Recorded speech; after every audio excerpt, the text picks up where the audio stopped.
ಶ್ರೀಗುರುಭ್ಯೋ ನಮಃ. ಹರಿ ಓಂ. ಜನ್ಮಾದ್ಯಸ್ಯ ಯತೋನ್ಮಯಾದಿತರತಶ್ಚಾರ್ಥೇಷ್ವಭಿಜ್ಞಸ್ವರಾಟ್ ತೇನೇ ಬ್ರಹ್ಮಹೃದಾಯಾದಿಕವಯೇ ಮುಹ್ಯಂತಿ ಯಂ ಸೂರಯಃ. ತೇಜೋ ವಾರಿಮೃದಾಂ ಯಥಾ ವಿನಿಮಯೋ ಯತ್ರ ತ್ರಿಸರ್ಗೋ ಮೃಷಾ ಧಾಮ್ನಾ ಸ್ವೇನ ಸದಾ ನಿರಸ್ತಕುಹಕಂ ಸತ್ಯಂ ಪರಂ ಧೀಮಹಿ. ಸೃಷ್ಟಿಸ್ಥಿತ್ಯಪ್ಯಯೇಹ ನಿಯತಿದೃಶಿತಮೋ ಬಂಧಮೋಕ್ಷಾಶ್ಚ ಯಸ್ಮಾತ್ ಅಸ್ಯ ಶ್ರೀ ಬ್ರಹ್ಮರುದ್ರ ಪ್ರಭೃತಿ ಸುರನರದ್ವೀಷ ಶತ್ರುವಾತ್ಮಕಸ್ಯ ವಿಷ್ಣೋರ್ವ್ಯಸ್ತಾಃ ಸಮಸ್ತಾಃ ಸಕಲಗುಣನಿಧಿಃ ಸರ್ವದೋಷವ್ಯಪೇತಃ ಪೂರ್ಣಾನಂದೋ ವ್ಯಯೋ ಯೋ ಗುರುರಪಿ ಪರಮಃ ಚಿಂತಯೇತಂ ಮಹಾಂತಂ. ನಾರಾಯಣಂ ನಮಸ್ಕೃತ್ಯ ನರಂ ಚೈವ ನರೋತ್ತಮಂ ದೇವೀಂ ಸರಸ್ವತೀಂ ವ್ಯಾಸಂ ತತೋ ಜಯಮುದೀರಯೇತ್. ಅಭ್ರಮಂ ಭಂಗರಹಿತಂ ಅಜಡಂ ವಿಮಲಂ ಸದಾ ಆನಂದತೀರ್ಥಮತುಳಂ ಭಜೆ ತಾಪತ್ರಯಾಪಹಂ.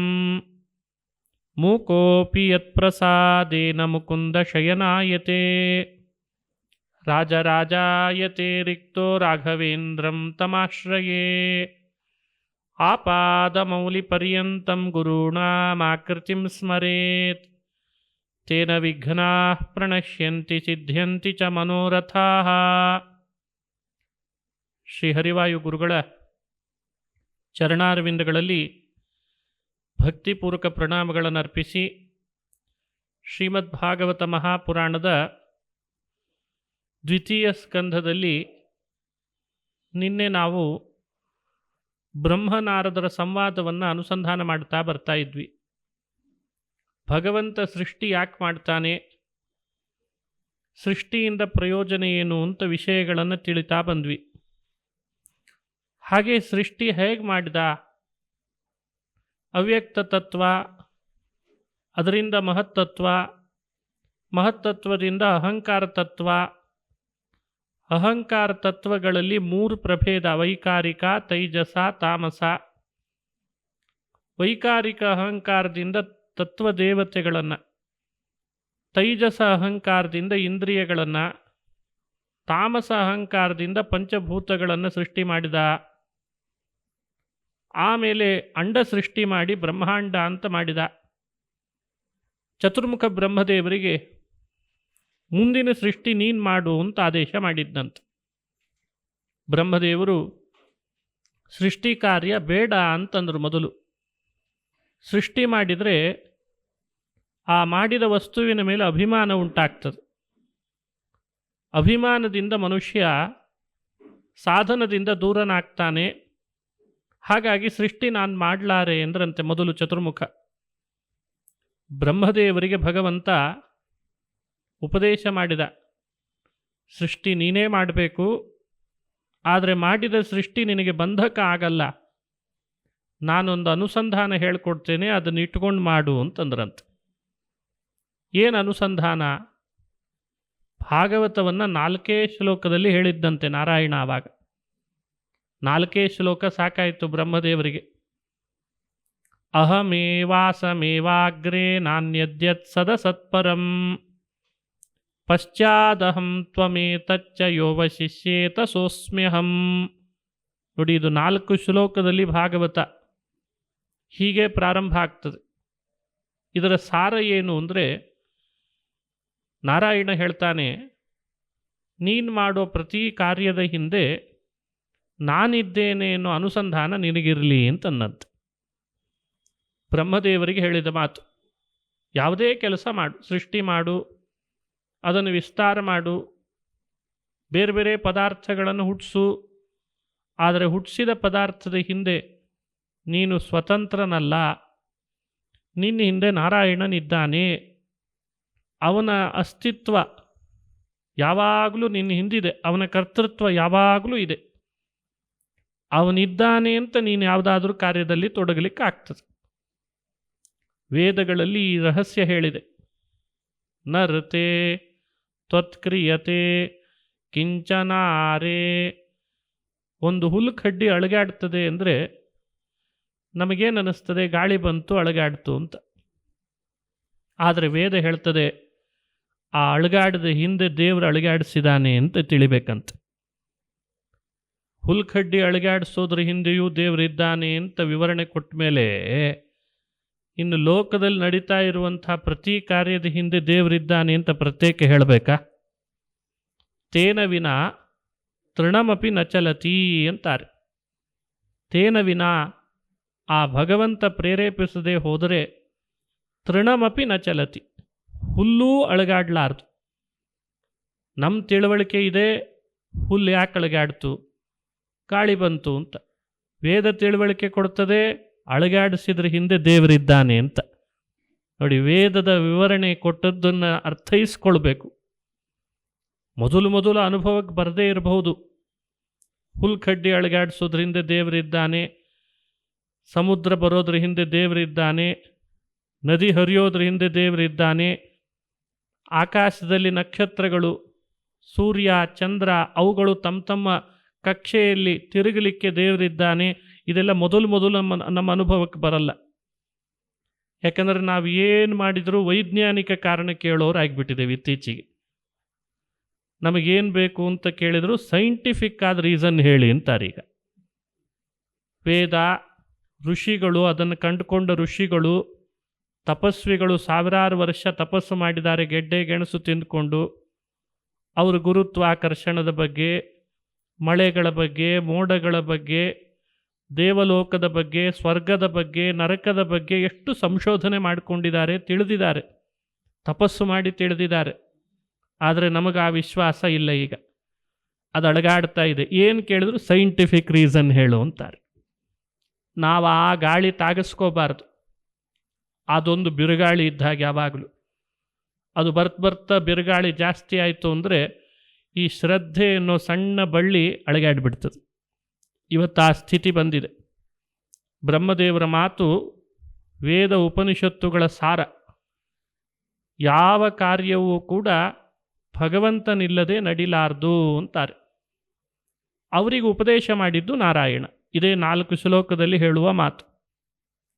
ಲೋಕದ ಪ್ರತಿ ಎಕ್ಸಿಸ್ಟೆನ್ಸ್ ಸತ್ತ ಅಂತ ಕರೀತಾರೆ. ಅದಕ್ಕೆ ಎಕ್ಸಿಸ್ಟೆನ್ಸ್ ಅದು ಭಗವದ್ ಅಧೀನವಾಗಿದೆ. ಆಕಾಶದ್ದಿರ್ಬೋದು, ಗಾಳಿದಿರ್ಬೋದು, ಬೆಂಕಿದಿರ್ಬೋದು, ನೀರಿಂದಿರ್ಬೋದು, ಎಲ್ಲ ಎಕ್ಸಿಸ್ಟೆನ್ಸ್ ಹಿಂದೆ ದೇವರಿದ್ದಾನೆ. ಈ ಅರಿವು ನಿನಗಿರಲಿ. ಆ್ಯಕ್ಷನ್ಸ್, ಪ್ರತಿಕ್ರಿಯೆ, ಅದರ ಹಿಂದೆ ಭಗವಂತನಿದ್ದಾನೆ. ಅದನ್ನು ನೀನು ಅನುಭವಕ್ಕೆ ತಂದುಕೊಂಡು ಸೃಷ್ಟಿಯಲ್ಲಿ ತೊಡಗು. ಆ ಸೃಷ್ಟಿ ನಿನಗೆ ಬಂಧಕ ಆಗಲ್ಲ. ಹೀಗೆ ಭಾಗವತವನ್ನು ಬಹಳ ಸಂಕ್ಷಿಪ್ತವಾಗಿ ಬ್ರಹ್ಮದೇವರಿಗೆ ಹೇಳಿದ. ಬ್ರಹ್ಮ ಅದನ್ನು ಒಪ್ಪಿ ಸೃಷ್ಟಿಯಲ್ಲಿ ತೊಡಗಿದ ಅಂತ ಪುರಾಣದಲ್ಲಿ ಬರ್ತದೆ. ಇದು ನಮಗೆ ಕೊಡುವ ಸಂದೇಶ.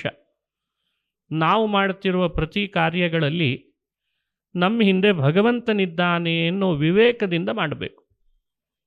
ಯಾವುದೇ ಕಾರ್ಯ ಮಾಡಲಿ, ಯಾವುದೇ ಕೆಲಸಗಳಲ್ಲಿ ತೊಡಗಲಿ, ಅದರ ಹಿಂದೆ ಭಗವಂತನಿದ್ದಾನೆ. ಈಗೆಲ್ಲ ಅಲ್ಲಲ್ಲಿ ಹಾಕಿರ್ತಾರಲ್ಲ, CC ಕ್ಯಾಮ್ರಾ ಇದೆ, ಸ್ವಲ್ಪ ನೀವು ಮಾಡ್ಕೊಳ್ಳೋ ಕೆಲಸಗಳು ವಿವೇಕದಿಂದ ಇರಲಿ ಅಂತ. ಎಚ್ಚರಿಕೆ ಅಂತ ಹಾಕ್ಲಿಕ್ಕೆ ಶುರು ಮಾಡಿದ್ದಾರೆ ಈಗ. ಎಚ್ಚರಿಕೆ, CC ಕ್ಯಾಮ್ರಾ ಇದೆ ಅಂತ. ತಪ್ಪಿತಸ್ಥನಿಗೆ ಎಚ್ಚರಿಕೆ. CC ಕ್ಯಾಮ್ರಾನೇ ಇಷ್ಟು ಎಚ್ಚರಿಕೆ ಕೊಡೋ ಹಾಗಾಗಿದೆ ನಮಗೆ. ಭಗವಂತನಿದ್ದಾನೆ ಅನ್ನೋ ಪ್ರಜ್ಞೆ ಕಳ್ಕೊಂಡು ಬಿಟ್ಟಿದ್ದೇವೆ. ನಮ್ಮ ಬದುಕು ಹಸನಾಗಬೇಕಾದ್ರೆ ಯಾವಾಗಲೂ ದೇವರಿದ್ದಾನೆ ಅನ್ನೋ ಎಚ್ಚರ ಇರಲೇಬೇಕು. ಅವನು ನನ್ನನ್ನು ಪ್ರೇರಣೆ ಮಾಡ್ತಿದ್ದಾನೆ ಒಳಗಡೆ ಅನ್ನೋ ಎಚ್ಚರ ಇರಬೇಕು. ಅದು ನಾವು ಮಾಡೋ ಕಾರ್ಯಗಳು ನಮಗೆ ಯಾವುದೇ ಥರದ ಕೆಡಕುಂಟು ಮಾಡಲಿಕ್ಕೆ, ಬಂಧನ ಮಾಡಲಿಕ್ಕೆ ಕಾರಣವಾಗಲ್ಲ. ಈ ಎಚ್ಚರ ಇಲ್ಲದೆ ಮಾಡೋ ಕಾರ್ಯಗಳೆಲ್ಲ ಮನುಷ್ಯನಿಗೆ ಪುಣ್ಯ ಪಾಪದ ಲೇಪ ಉಂಟು ಮಾಡ್ತವೆ. ಎಚ್ಚರ ಇದ್ದು ಮಾಡುವವನಿಗೆ ಪುಣ್ಯ ಪಾಪಗಳ ಬಂಧನ ಆಗದಂತೆ ಮಾಡ್ತವೆ. ಉದಾಹರಣೆ ಕೊಡೋದಾದರೆ, ಇಡೀ ಪ್ರಪಂಚವನ್ನೆಲ್ಲ ನಾಶ ಮಾಡೋನು ಶಿವ ಮುಂದೆ. ಹಾಗೆ ನರಕದಲ್ಲಿ ಬಹಳ ಜೀವರನ್ನು ಎಣ್ಣೆಯಲ್ಲಿ ಹಾಕಿ ಕರಿತಾನೆ, ಶೂಲಕ್ಕೆ ಹಾಕಿ ಚುಚ್ಚಿಸ್ತಾನೆ ಯಮ. ಇಷ್ಟೆಲ್ಲ ಹಿಂಸೆ ಮಾಡಿದರೂ ಯಮನಿಗೆ ಪಾಪ ಬಂತೋ, ಶಿವನಿಗೆ ಪುಣ್ಯ ಪಾಪ ಬಂತೋ? ಇಲ್ಲ. ಯಾಕಿಲ್ಲ? ಶಿವ ಮಾಡುವ ಸಂಹಾರದ ಕಾರ್ಯ, ಯಮ ಮಾಡುವಂತಹ ನರಕದಲ್ಲಿ ಜೀವರಾಶಿಗೆ ಶಿಕ್ಷೆ ಕೊಡೋ ಕಾರ್ಯ, ಅವರಿಬ್ಬರ ಹಿಂದೆ ಅನುಸಂಧಾನ ಏನಿದೆ ಅಂದರೆ, ನಾವು ಮಾಡ್ತಾ ಇಲ್ಲ, ಇದು ನಮ್ಮ ಕರ್ತವ್ಯ, ನಮ್ಮ ಹಿಂದೆ ಭಗವಂತನಿದ್ದು ಮಾಡಿಸ್ತಿದ್ದಾನೆ ಅಂತಿದೆ ಅಂತ. ಭಗವದ್ಗೀತೆಯಲ್ಲಿ ಕೃಷ್ಣ ಹೇಳ್ತಾನೆ ಇದನ್ನು. ಯಸ್ಯ ನಾಹಂಕೃತೋ ಭಾವ ಬುದ್ಧಿರ್ಯಸ್ಯ ನ ಲಿಪ್ಯತೆ ಹತ್ವಾಪಿ ಸ ಇಮಾನ್ ಲೋಕಾನ್. ಗೀತೆಯ ಮಾತು. ಯಸ್ಯ ನಾಹಂಕೃತೋ ಭಾವ, ಯಾರಿಗೆ ನಾನೇ ಮಾಡ್ತಿದ್ದೇನೆ ಅನ್ನೋ ಅಹಂಕಾರದ ಭಾವ ಇಲ್ಲ. ಬುದ್ಧಿರ್ಯಸ್ಯ ನ ಲಿಪ್ಯತೆ, ಮಾಡಿದ ಕಾರ್ಯದ ಬಗ್ಗೆ ಫಲದ ಆಸೆ ಇಲ್ಲ. ಒಳಗಡೆ ಒಬ್ಬ ಇದ್ದು ಭಗವಂತ ಮಾಡಿಸ್ತಿದ್ದಾನೆ ಅನ್ನೋ ಭಾವ ಇದೆ.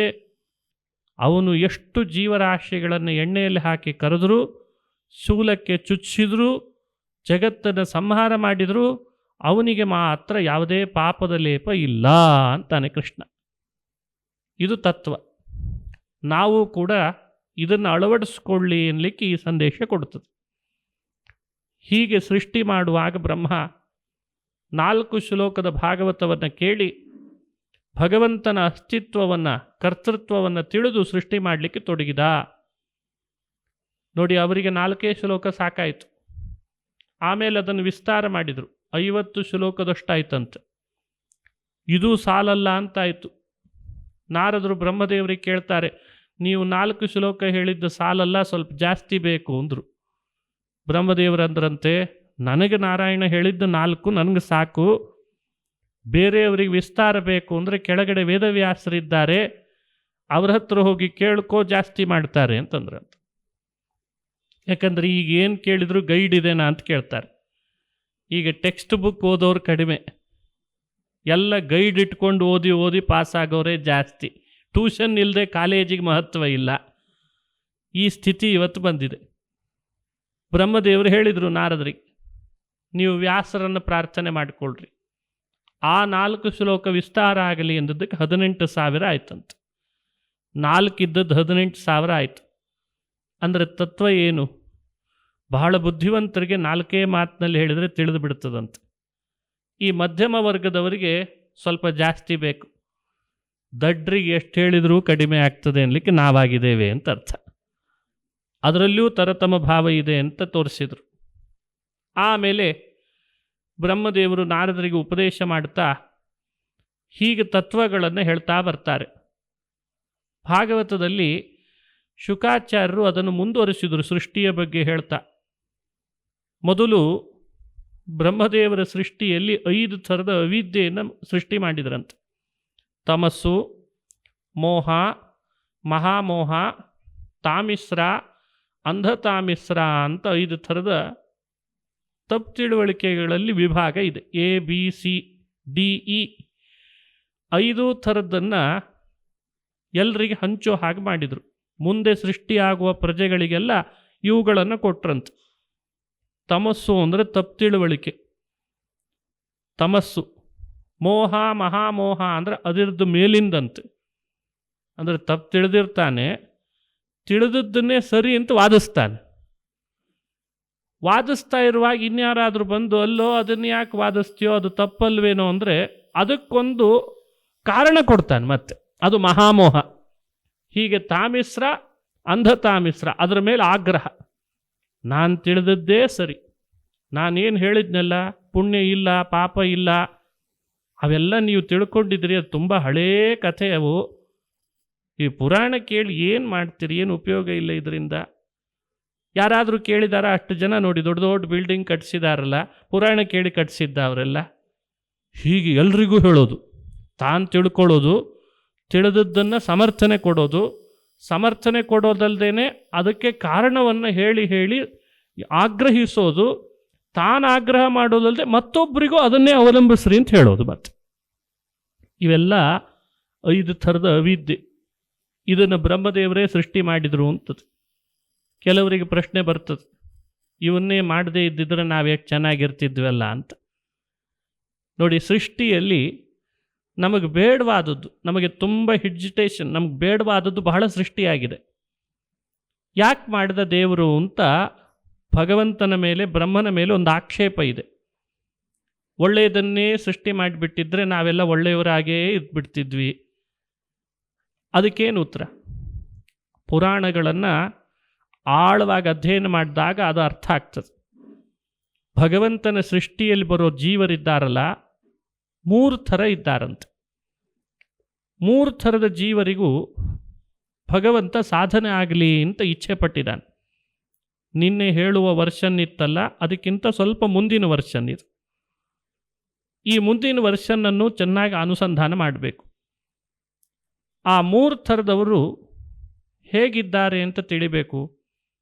ಕೆಲವರು ಸ್ಫಟಿಕದಂತಿದ್ದಾರೆ, ಶುದ್ಧವಾದ ತಿಳುವಳಿಕೆ, ಪರಿಶುದ್ಧವಾದ ಜ್ಞಾನ, ಅಂಥ ಸ್ವರೂಪದವರು, ಅಂಥ ಕೆಪಬಿಲಿಟಿ ಇರೋರು.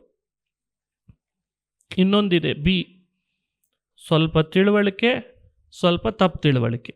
ನೋಡಿ, ಅವರು ಸ್ವಭಾವದಲ್ಲೇ ಹಾಗಿದ್ದಾರೆ. ಅದನ್ನು ನೀವು ಏನಂತ ತಿಳಿಬಹುದು ಅಂದರೆ ಪದ್ಮರಾಗ. ಸ್ಫಟಿಕ ಅಲ್ಲ, ಇದು ಪದ್ಮರಾಗ ಅಂತ ತಿಳ್ಕೊಳ್ಬಹುದು. ಇನ್ನು ಕೆಲವರು ಇದ್ದಾರೆ ಬರೀ ತಪ್ಪು ತಿಳುವಳಿಕೆ ಅಂತ. ತಪ್ಪು ತಿಳುವಳಿಕೆ ಬಿಟ್ಟು ಬೇರೆ ಇಲ್ಲವೇ ಇಲ್ಲ ಅಂತ ಅವರ ಸ್ವಭಾವದೊಳಗೆ. ಅದನ್ನು ಬೇಕಂದರೆ ನೀವು ಕಪ್ಪು ಮಣಿ, ನೀಲಮಣಿ ಅಥವಾ ಬ್ಲ್ಯಾಕ್ ಸ್ಟೋನ್ ಅಂತ ಇಟ್ಕೊಳ್ಬೋದು ಬೇಕಂದ್ರೆ.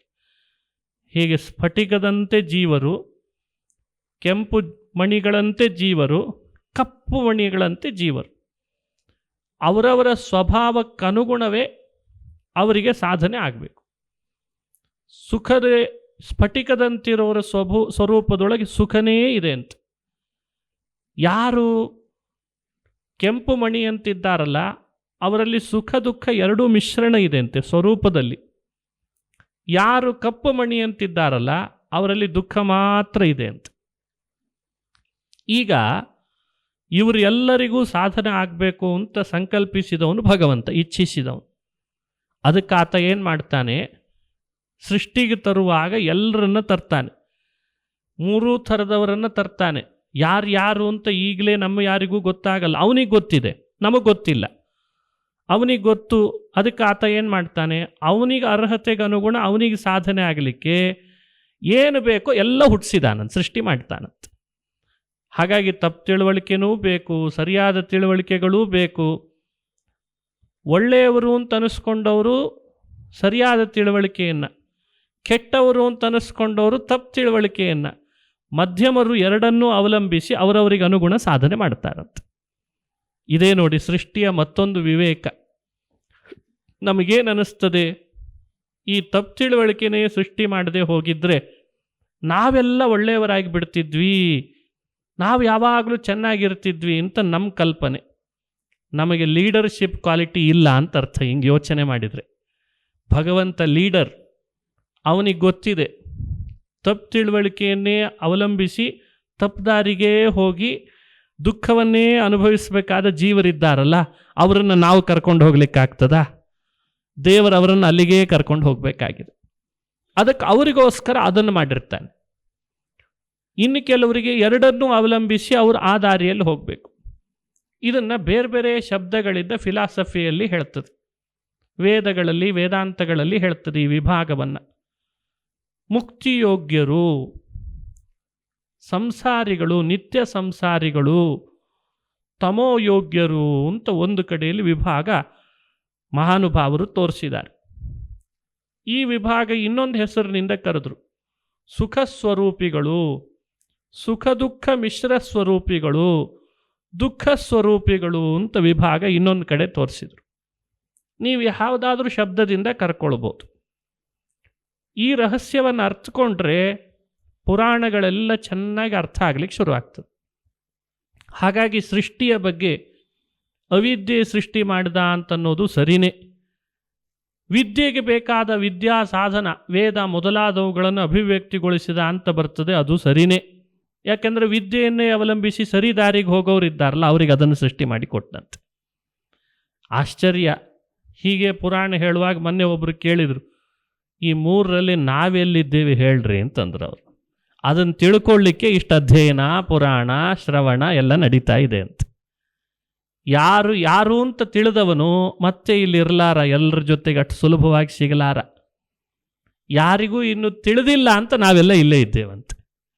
ಅದನ್ನು ತಿಳ್ಕೊಳ್ಳೋ ಪ್ರಯತ್ನ ಮಾಡಬೇಕು. ನಾನು ಯಾರು, ನಾನು ಯಾರು, ಈ ಮೂವರಲ್ಲಿ ನಾನು ಯಾರು, ಅದು ಬಹಳ ಮಹತ್ವ. ಕೆಲವರು ಇದನ್ನು ಹುಡುಕ್ಲಿಕ್ಕೆ ಹೋಗಿ ಗುಡ್ಡ ಗಾಡಗಳಿಗೆ, ನದಿಗಳಲ್ಲಿ, ಸಮುದ್ರದ ದಡದಲ್ಲಿ, ಇನ್ನೆಲ್ಲೆಲ್ಲೋ ಹೋಗ್ಲಿಕ್ಕೆ ಹೋಗಿ ಕೊನೆಗೆ ನಾನೇ ದೇವರು ಅನ್ನೋದು ಕ್ಷೇಮ ಅಂತ ಅನ್ನೋರು ಬಹಳ ಜನ ಆದರು. ಅವನಿಗಿಂತ ಬೇರೆ ಅಂತ ತಿಳ್ಕೊಂಡು ಸಮಸ್ಯೆ ಯಾಕೆ ಅನುಭವಿಸಬೇಕು, ಅವನೇ ನಾನು ಅಂದರೆ ಕ್ಷೇಮ ಅಂತ ಕೆಲವರು ಹಾಗೂ ತಿಳ್ಕೊಂಡ್ರು. ಕೆಲವರು ಹಾಗೆ ತಿಳಿಲಿಲ್ಲ. ಅವನೊಬ್ಬ ಇದ್ದಾನೆ, ಅವನಿಗಿರುವಷ್ಟು ಶಕ್ತಿ ಇನ್ಯಾರಿಗೂ ಇಲ್ಲ, ಏನಿದ್ರೂ ನಾವು ಅವನು ಹೇಳ್ದ ಹಾಗೆ, ಪ್ರೇರಣೆ ಮಾಡಿದ ಹಾಗೆ ಕೇಳ್ಕೊಂಡಿರೋರು ಅಂತ ಕೆಲವರು ಕಂಡುಕೊಂಡ್ರು ಈ ಸತ್ಯವನ್ನು. ಇದನ್ನು ಹುಡುಕಬೇಕಾಗಿದೆ. ನಾವು ಯಾರು? ನಾವು ಸ್ಫಟಿಕದ ಗುಣದಲ್ಲಿ ಸೇರ್ತೇವಾ, ಅಥವಾ ರೆಡ್ ಸ್ಟೋನ್ನಲ್ಲಿ ಸೇರ್ತೇವಾ, ಅಥವಾ ಬ್ಲ್ಯಾಕ್ ಸ್ಟೋನಲ್ಲಿ ಸೇರ್ತೇವಾ ಅಂತ ಹುಡುಕಬೇಕು. ಭಾಗವತ ಮುಂದೆ ಹೇಳುವ ಕಥೆಗಳಲ್ಲಿ ಯಾರೆಲ್ಲ ಬರ್ತಾರೆ ಅಲ್ಲಿ ಮೂರೂ ಥರದವರನ್ನೂ ಪರಿಚಯ ಮಾಡಿಸ್ತಾರೆ. ನಾವು ಯಾರನ್ನಾದರೂ ಒಬ್ಬರನ್ನ ಬಹುಶಃ ನಾವು ಇವರು ಇರಬಹುದು ಅಂತ ಅನಾಲಿಸಿಸ್ ಮಾಡ್ಕೊಳ್ಬೋದಂತ. ಇದೇ ಬಹಳ ಮಹತ್ತರವಾದ ಸಂಗತಿ.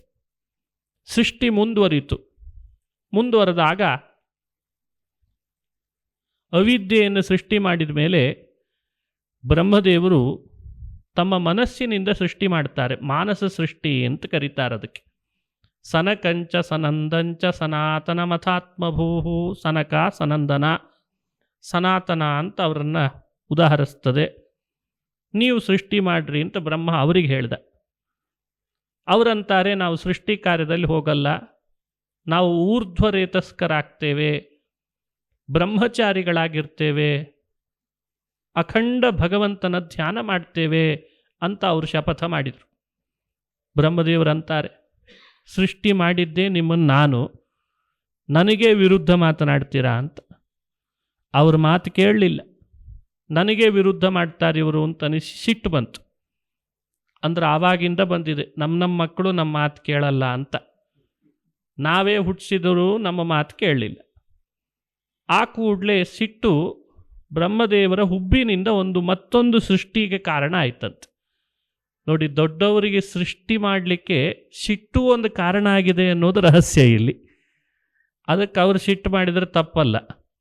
ನಾವು ಮಾಡೋ ಸಿಟ್ಟಿಗೆ ನಮಗೆ ಅನರ್ಥ ಜಾಸ್ತಿ. ಬ್ರಹ್ಮದೇವರ ಸಿಟ್ಟು ಸೃಷ್ಟಿಗೆ ಅನುಕೂಲ ಆಯಿತು. ಯಾರು ಹುಟ್ಟಿದರು? ಅವರ ಕ್ರೋಧ ಹುಬ್ಬಿನ ಮಧ್ಯದಿಂದ ಒಬ್ಬನನ್ನು ಹುಟ್ಟಿಸಿತು. ಹುಟ್ಟಿದ ಮಗು ಬಹಳ ರೋದನೆ ಮಾಡಲಿಕ್ಕೆ ಶುರು ಮಾಡಿತು. ಅಳ್ತದೆ. ರೋದನ ಅಂದರೆ ಅಳುವು. ಅಳೋದನ್ನು ನೋಡಿಯೇ ಬ್ರಹ್ಮ ಅಳಬೇಡ ಅಂತ ಸಮಾಧಾನ ಮಾಡಲಿಕ್ಕೆ ರುದ್ರ ಅಂತ ಕರೆದ್ರು ಅಂತದೆ ಭಾಗವತ. ರೋದನಾತ್ ರುದ್ರ ಉಚ್ಯತೆ, ರೋದನ ಮಾಡಬೇಡ ಅಂತ ಹೇಳಿದ್ರಂತೆ. ನಾವು ನೀವು ಅತ್ತಷ್ಟು ರೋದನ ಎಲ್ಲ ಮಕ್ಕಳು ಹುಟ್ಟಿದ ಮೇಲೆ ಅಳ್ತಾರೆ. ಅದಕ್ಕಿಂತಲೂ ಮಿಗಿಲಾದದ್ದಿತ್ತಂಥದ್ದು. ಅದು ನಮ್ಮ ಊಹೆಗೆ ನಿಲುಕಲ್ಲ. ಯಾಕೆ, ಏನಿದು, ನನಗೊಂದು ಹೆಸರು ಕೊಡು, ನನಗೊಂದು ಕೆಲಸ ಕೊಡು ಅಂತ ರೋದನ ಮಾಡಿದ್ರಂತೆ. ಆಗ ಬ್ರಹ್ಮದೇವರು ರುದ್ರದೇವರಿಗೆ ಕಾರ್ಯವಹಿಸಿದರು. ಸೃಷ್ಟಿ ಮಾಡಬೇಕಾಗಿದೆ, ಈಗ ನೀನು ಅದನ್ನು ಮಾಡು ಅಂತಂದರು. ಸರಿ ಅಂತ ಸೃಷ್ಟಿ ಮಾಡಲಿಕ್ಕೆ ಪ್ರಾರಂಭ ಮಾಡಿದರು. ಸೃಷ್ಟಿ ಮಾಡ್ತಾ ಇದ್ದಾಗ ಬ್ರಹ್ಮದೇವರೇ ಬಂದರಂತೆ ಮತ್ತೆ ಸತ್ಯಲೋಕದಿಂದ. ಸಾಕು ಮಾಡು ಅಂದರು. ಯಾಕೆ ಅಂದರೆ ಶಿವನ ಸೃಷ್ಟಿಯಲ್ಲಿ ಬರೀ ಭೂತಗಣಗಳು ಹುಟ್ಟಿದ್ವಂತೆ. ಅಲ್ಲ, ಭೂತಗಣಗಳನ್ನು ಹುಟ್ಟಿಸಿದ್ರೆ ಸಮಾಜದಲ್ಲಿ ಏನಾಗಲಿಕ್ಕಿಲ್ಲ, ಸಮಸ್ಯೆ ಎಷ್ಟೆಲ್ಲ ಪರಿವರ್ತನೆ, ಏನೆಲ್ಲ ಆಗೋಗ್ತದೆ ಅನಾಹುತ. ನೀನು ಅದನ್ನು ಸಾಕು ಮಾಡು. ಆದರೆ ಯಾರನ್ನೆಲ್ಲ ಹುಟ್ಟಿಸಿದಿ ಆ ಭೂತಗಳು ಅದೆಲ್ಲ ನಿನ್ನ ಗಣಗಳಾಗಲಿ, ನೀನು ಭೂತನಾಥ ಅಂತ ಮಾಡಿದರಂತೆ. ನೋಡಿ, ಇದು ಶಿವನಿಗೆ ಭೂತನಾಥ ಅಂತ ಒಂದು ಸ್ಥಾನ ಕೊಟ್ಟು ಭೂತಗಣಗಳನ್ನು ಪರಿವಾರ ಅಂತ ಮಾಡಿ ಕೊಟ್ಟು ಕಳಿಸಿಬಿಟ್ರಂತೆ ತಪಸ್ಸಿಗೆ. ಹಾಗಾಗಿ ಶಿವ ತಪಸ್ಸು ಮಾಡಿದ, ಸೃಷ್ಟಿಗೆ ಹೋಗಲಿಲ್ಲ, ಆತ ಸಂಹಾರಕರ್ತ ಅಂತ ಆದ. ಮುಂದಿನ ಸೃಷ್ಟಿ ಬ್ರಹ್ಮ ತನ್ನ ದೇಹದಿಂದ ಬಲಭಾಗದಿಂದ ಒಬ್ಬ ಪುರುಷನನ್ನು ಹುಟ್ಟಿಸಿದ, ಎಡಭಾಗದಿಂದ ಒಬ್ಬಳು ಸ್ತ್ರೀಯನ್ನು ಹುಟ್ಟಿಸಿದ್ನಂತೆ. ಸೃಷ್ಟಿಯಲ್ಲಿ ಇದೊಂದು ವಿಶೇಷ. ಬ್ರಹ್ಮದೇವರಿಗೆ ಮಾತ್ರ ಇಂಥದ್ದೆಲ್ಲ ಸೃಷ್ಟಿ ಮಾಡಲಿಕ್ಕೆ ಸಾಧ್ಯ, ಎಲ್ರಿಗಾಗಲ್ಲ. ಅವರಿಗೆ ವಿಧಿ ಅಂತ ಹೆಸರು. ವಿಧಿ ವಿಧಿ ಅಂದರೆ ಸೃಷ್ಟಿಕರ್ತ ಅಂತ ಅರ್ಥ. ತಾನೇ ತನ್ನ ಬಲಭಾಗದಿಂದ ಒಬ್ಬ ಪುರುಷ, ಎಡಭಾಗದಿಂದ ಒಬ್ಬಳು ಸ್ತ್ರೀ. ಪುರುಷನಿಗೆ ಸ್ವಯಂಭುವ ಅಂತ ಹೆಸರು ಇಟ್ರಂತೆ, ಸ್ತ್ರೀಗೆ ಶತರೂಪ ಅಂತ ನಾಮಕರಣ ಮಾಡಿದರು. ಇಬ್ಬರಿಗೆ ವಿವಾಹ ಮಾಡಿಕೊಳ್ಬೇಕು ಅಂತಾಯಿತು. ಬ್ರಹ್ಮನೇ ಮಾಡಿಸಿದ. ಅವರಿಗೆ ವಿಧಿ ಅನ್ನೋ ಹೆಸರು ಈ ಅರ್ಥದಲ್ಲಿಯೂ ಸಾರ್ಥಕ ಅಂತದೆ. ನಿಯಮದ ಪ್ರಕಾರ ತಾನೇ ಹುಟ್ಟಿಸಿದ ಇಬ್ಬರನ್ನ, ಗಂಡು ಹೆಣ್ಣನ್ನು ವಿವಾಹ ಮಾಡಿಕೊಳ್ಳೋದು ಅಂತ ಲೋಕದಲ್ಲಿ ಇಲ್ಲ. ಅಣ್ಣ ತಂಗಿ ಅಥವಾ ಅಕ್ಕ ತಮ್ಮ ಈ ಭಾವಗಳಿದ್ದಾವೆ. ಆದರೆ ಇಲ್ಲಿ ಮಾತ್ರ ಆ ನಿಯಮಕ್ಕೆ ವ್ಯವಸ್ಥೆ ಇಲ್ಲ ಅಂತಾರೆ. ಕೆಲವು ಕಡೆಯಲ್ಲಿ ಆ ನಿಯಮವನ್ನು ಸಂಕೋಚ ಮಾಡಬೇಕು. ಬ್ರಹ್ಮನ ನಂತರ ಒಂದು ಗುಂಪಿದೆ ದೇವತೆಗಳು, ದೇವತೆಗಳ ನಂತರ ಇರೋದು ಮನುಷ್ಯರು. ಇಲ್ಲಿ ಬ್ರಹ್ಮನಿಗೆ ವಿಧಿ ಅಂತ ಕರೆಯೋದು ಯಾಕೆ ಅಂದರೆ, ಮನುಷ್ಯರಿಗೆ ದೇವತೆಗಳಿಗಿರುವ ಕೆಲವು ನಿಯಮಗಳನ್ನು ಮೀರಿ ಲೋಕದ ವ್ಯವಸ್ಥೆ ಮಾಡಲಿ ಅಂತ ಅವರಿಗೆ ವಿಧಿ ಅಂತ. ವಿಧಿ ಅಂದರೆ ನಿಯಮ, ಹಾಗೊಂದು ನಿಯಮ ಅಂತವ್ರಿಗೆ. ಅದು ಉಳಿದವರಿಗಿರಲ್ಲ, ಅವರಿಗೆ ಮಾತ್ರ ಆ ನಿಯಮ. ಭಗವಂತನೇ ಹಾಗೆ ಆ ನಿಯಮ ಹಾಕಿದ್ದಾನೆ. ಲೋಕದಲ್ಲಿ ಇಲ್ಲದೇ ಇರೋದನ್ನು ಕೆಲವೊಂದನ್ನು ಇನ್ನು ಮೀರಿ ನಡಿಬೇಕು. ಹಾಗಾಗಿ ತಾನೇ ಹುಟ್ಟಿಸಿದ ಸರಸ್ವತಿಯನ್ನು ಲೋಕದಲ್ಲಿ ಮಗಳು ಅಂತ ಪ್ರಖ್ಯಾತಿ. ಸರಸ್ವತಿ ಬ್ರಹ್ಮ ಸೃಷ್ಟಿ ಮಾಡಿದ ಮಗಳು. ವಿವಾಹದಿಂದ ಅವನಿಗೆ ದೋಷ ಉಂಟಾಯ್ತಾ? ಅವನಿಗೆ ಭಗವಂತ ಅದನ್ನು ಮೀರಿ ನಡಿ ಅಂತ ನಿಯಮ ಮಾಡಿದ್ದಕ್ಕೆ ವಿವಾಹ ಅನ್ನೋದು ಅವನಿಗೆ ಯಾವುದೇ ದೋಷ ತಂದು ಕೊಡಲಿಲ್ಲ. ಸರಸ್ವತಿಯ ವಿವಾಹ ಬ್ರಹ್ಮನೊಟ್ಟಿಗೆ ಆಯಿತು. ಸ್ವಯಂಭುವ ಶತರೂಪ, ತಾನೇ ಸೃಷ್ಟಿ ಮಾಡಿದ ಒಂದೇ ತಂದೆಯ ಮಕ್ಕಳಾದರೂ ಬ್ರಹ್ಮ ಹೇಳಿದ್ದಕ್ಕೆ ಸೃಷ್ಟಿಕರ್ತನ ಮಾತಿನಂತೆ ವಿವಾಹ ನಿಯಮಕ್ಕೆ ಬಾಹಿರ ಅಂತ ಆಗಲಿಲ್ಲ. ಮುಂದಿನವರು ಅದನ್ನು ಪಾಲನೆ ಮಾಡೋ ಹಾಗಿಲ್ಲ. ಭಗವಂತ ಅವನಿಗೆ ಮಾತ್ರ ಆದೇಶ ಮಾಡಿದಾನಂತೆ. ವ್ಯವಸ್ಥೆ ಮುಂದೆ ಸರಿಯಾಗಿ ಕಾಪಾಡಿಕೊಂಡು ಹೋಗಲಿ ಅಂತ ಅವನಿಗೆ ಮಾತ್ರ ಆದೇಶ ಸೃಷ್ಟಿಯ ಕಾಲದಲ್ಲಿ. ದೇವತೆಗಳು ಯಾರಾದರೂ ಉಳಿದವರು ಮಾಡಿದರೆ ಭಗವಂತ ಅದನ್ನು ಸಹಿಸಲ್ಲಂತೆ. ಹಾಗಾಗಿ ಇವತ್ತು ಸಮಾಜದಲ್ಲಿ ಕೆಲವರು ಕುಯುಕ್ತಿ ಹಾಕೋದಿದೆ. ಬ್ರಹ್ಮ ಮಾಡಲಿಲ್ವೇ, ಹುಟ್ಟಿಸಿದ ಮಗಳನ್ನು ಮದುವೆ ಮಾಡಿಕೊಳ್ಳಿಲ್ವೇ? ತರ್ಕ ಹಾಕ್ಲಿಕ್ಕೆ ಏನು ಬಂದಂತೆ ಇವತ್ತು? ಇಲ್ಲೇನೋ ಎಡವಟ್ಟು ನಡೆದರೆ ಅದನ್ನು ಸರಿಪಡಿಸ್ಕೊಳ್ಬೇಕು ಅನ್ನೋ ಕಾರಣಕ್ಕೆ ಬ್ರಹ್ಮನ ಮೇಲೆ ಹಾಕ್ತಾರೆ. ಅಲ್ಲಪ್ಪ, ಬ್ರಹ್ಮ ಅವಿದ್ಯೆಯನ್ನು ಸೃಷ್ಟಿ ಮಾಡಿದ್ದಾನೆ, ಋಗ್ವೇದಾದಿಗಳನ್ನು ಅಭಿವ್ಯಕ್ತಿಗೊಳಿಸಿದ್ದಾನೆ, ಸ್ವತಃ ಶಿವನನ್ನು ತನ್ನ ಹುಬ್ಬಿನ ಮಧ್ಯದಿಂದಲೇ ಹುಟ್ಟಿಸಿದ್ದಾನೆ. ನಿಮಗದಾಗ್ತದ ಮಾಡಲಿಕ್ಕೆ? ಅದಾಗ್ತದ? 1000 ವರ್ಷ ಬ್ರಹ್ಮ ತಪಸ್ಸು ಮಾಡಿದ್ದಾನೆ, ಅದಾಗ್ತದ? 1000 ವರ್ಷ ತಪಸ್ಸು ಮಾಡಿದ್ದಾನೆ ಬ್ರಹ್ಮ. ಎಷ್ಟು ಕಲ್ಪ ಸಾಧನೆ ಮಾಡಿದ್ದಾನೆ? ಅದ್ಯಾವುದೂ ಇಲ್ಲ. ಅವನು ಮಾಡೋ ಸಾಧನೆ ವಿಷಯ ಇಲ್ಲ, ಅವನ ಸೃಷ್ಟಿಯ ಅದ್ಭುತವಾದ ಸೃಷ್ಟಿ ಮಾಡಲಿಕ್ಕೆ ಅವಕಾಶ ಇಲ್ಲ. ಆದರೆ ಬ್ರಹ್ಮ ಮಾಡಿದ ಸರಸ್ವತಿಯ ವಿವಾಹ ಅದನ್ನು ಮಾತ್ರ ನಾವು ಮಾಡಿಕೊಂಡ್ರೆ ತಪ್ಪಿಲ್ಲ ಅಂತ ಅನ್ಲಿಕ್ಕೆ ಶುರು ಮಾಡಿ. ಇದಲ್ಲ, ಇದು ಪುರಾಣಕ್ಕೆ ಸಮ್ಮತವಾದ ವಿಷಯ ಆಗಲ್ಲ. ಆವಾಗ ಅದು ಬ್ರಹ್ಮನಿಗೆ ಮಾತ್ರ ಮೀಸಲಾದ ವಿಷಯ. ದೇವತೆಗಳಲ್ಲಿಯೂ ಕೆಲವೊಮ್ಮೆ ಕೆಲವು ಘಟನೆಗಳು ನಡೀತಾವೆ, ಅದು ಲೋಕಕ್ಕೆ ವಿರುದ್ಧವಾದದ್ದು. ಅಂಥ ಸಮಯದಲ್ಲಿ ಭಗವಂತ ದೇವತೆಗಳಿಗೇನು ಮಾಡ್ತಾನೆ ಅಂದರೆ, ಒಂದು ಸಲಿ ಮಾಡಿದಾಗ ಅನುಮೋದಿಸ್ತಾನಂತೆ. ಒಂದು ಸಲಿ ಮಾಡಿದ್ದೀವಿ, ಇನ್ನೊಂದು ಸಲಿ ಇಂಥ ತಪ್ಪು ಮಾಡಬೇಡ್ರಿ ಅಂತ ಅನುಮೋದಿಸ್ತಾನಂತೆ ದೇವತೆಗಳ ವಿಷಯದಲ್ಲಿ ಭಗವಂತ. ಯಾಕೆ ಅಂದರೆ ದೇವತೆಗಳ ಮೇಲೆ ಭಗವಂತನಿಗೆ ಹೆಚ್ಚು ಪ್ರೀತಿ. ಅವನು ದೇವಪ್ರಿಯ ಅಂತ ಹೆಸರು. ದೇವತೆಗಳು ಅಷ್ಟು ಸಾಧನೆ ಮಾಡಿ ಆ ಪದವಿಗೆ ಬಂದಿರ್ತಾರಂತೆ. ಸಾಮಾನ್ಯ ಸಾಧನೆ ಮಾಡಿದರೆ ದೇವ ಪದವಿ ಸಿಗಲ್ಲ. ನಾವು ಅಂದ್ಕೊಂಡಿದ್ದೇವೆ ಅವರೇನಪ್ಪ ದೇವತೆಗಳು, ಅವ್ರಿಗೆ ಏನು ಮಾಡಿದರೂ ನಡೀತದೆ. ಹಾಗೇನಿಲ್ಲ. ಇವತ್ತೆಲ್ಲ ಅಶ್ಲೀಲವಾಗಿ ದೇವತೆಗಳನ್ನು ಬಣ್ಣಿಸ್ಲಿಕ್ಕೆ ಶುರು ಮಾಡಿದ್ದಾರೆ. ಇಂದ್ರ ಅಂದ ಕೂಡಲೇ ಸದಾ ಸುತ್ತಲೂ ಅಪ್ಸರಾ ಸ್ತ್ರೀಯರು ಕುಣಿತಾ ಇರ್ತಾರೆ, ಕೈಯಲ್ಲಿ ಮದ್ಯದ್ದೇನೋ ಗಡಿಗೆ ಇಟ್ಕೊಂಡಿರ್ತಾರೆ, ಕುಣಿತಿರ್ತಾರೆ, ಹಾಡ್ತಿರ್ತಾರೆ, ಇದೇ ದೇವತೆ ಅಂತ. ಹೀಗೆಲ್ಲ ದೇವತೆಗಳ ಬಗ್ಗೆ ಕಲ್ಪನೆ ಕೊಡಬಾರ್ದು. ಅದು ದೊಡ್ಡ ಅಪರಾಧ. ಎಷ್ಟೋ ವರ್ಷ ಹೊಗೆ ಕುಟ್ಕೊಂಡು ತಪಸ್ಸು ಮಾಡಿದ ಮೇಲೆ ಅವರಿಗೆ ಆ ಪದವಿ ಸಿಕ್ಕಿರ್ತದೆ. ಯಾವಾಗಲೂ ಎಲ್ಲ ಥರದ ವೇದವಿಹಿತ ಕರ್ಮಗಳನ್ನು ಮಾಡ್ತಾ ಇರ್ತಾರಂಥವ್ರು. ನಿಮ್ಮಂತಲ್ಲ, ಒಂದು ದಿವಸವೂ ಸೂರ್ಯೋದಯದಿಂದ ಸೂರ್ಯಾಸ್ತ ತನಕ ಮಾಡುವ ಕರ್ಮದಲ್ಲಿ ಲೋಪ ಇಲ್ಲಂತವ್ರದ್ದು. ಅಷ್ಟು ಸೂಕ್ಷ್ಮ ದೇವತೆಗಳ ಸಾಧನೆ, ಅಷ್ಟು ವಿಶೇಷ ಅಂತ ವೇದಗಳು ಅವರ ಪರಿಚಯ ಮಾಡಿಸ್ತದೆ. ನಮಗೆ ನೋಡಿದರೆ ದೇವತೆ ಅಂದರೆ ಜಗಜಗಿಸ್ತಾ ಎಲ್ಲ ಕಡೆಯಲ್ಲಿ ಮೋಡಗಳು ಹೋಗ್ತಾ ಇರ್ತಾವೆ, ರಂಭೆ ಊರ್ವಶಿ ಕುಣಿತಾ ಇರ್ತಾಳೆ, ಇದೇ ದೇವೇಂದ್ರ ಅಂತ. ಹಾಗೆಲ್ಲ ಇಲ್ಲ ಪುರಾಣಗಳಲ್ಲಿ. ಅವ್ರದ್ದೇ ಆದ ಸ್ಥಾನ, ಅವ್ರದ್ದೇ ಆದ ಸಾಧನ, ಒಂದು ದಿವಸ ಲೋಪ ಬರದಂತೆ ಮಾಡ್ತಾರಂತೆ. ಅದಕ್ಕೆ ಭಗವಂತನಿಗೆ ಅವ್ರ ಮೇಲೆ ಪ್ರೀತಿ ಜಾಸ್ತಿ. ಅವರಿಂದ ಏನಾದರೂ ಒಮ್ಮೆ ಅಪರಾಧಗಳು ನಡೆದ್ರೆ ಒಂದು ಸಲ ಅನುಮೋದಿಸ್ತಾನೆ, ಒಂದು ಸಲ ಮಾಡಿದ್ದಿ ಮತ್ತೆ ಮಾಡಬೇಡ ಅಂತಾನಂತೆ. ಮನುಷ್ಯರು ತಪ್ಪು ಮಾಡಿದರೆ ಅನುಮೋದನೆ ಇಲ್ಲ, ಮನುಷ್ಯರು ತಪ್ಪು ಮಾಡಿದರೆ ಶಿಕ್ಷೆ ಹಾಕ್ತಾನಂತೆ. ಇದು ಮನುಷ್ಯರಿಗೆ, ಯಾಕಂದರೆ ಸಾಧನದಲ್ಲಿ ಯಾವ ಹಂತವೂ ತಲುಪಿಲ್ಲ ನಾವಿನ್ನು.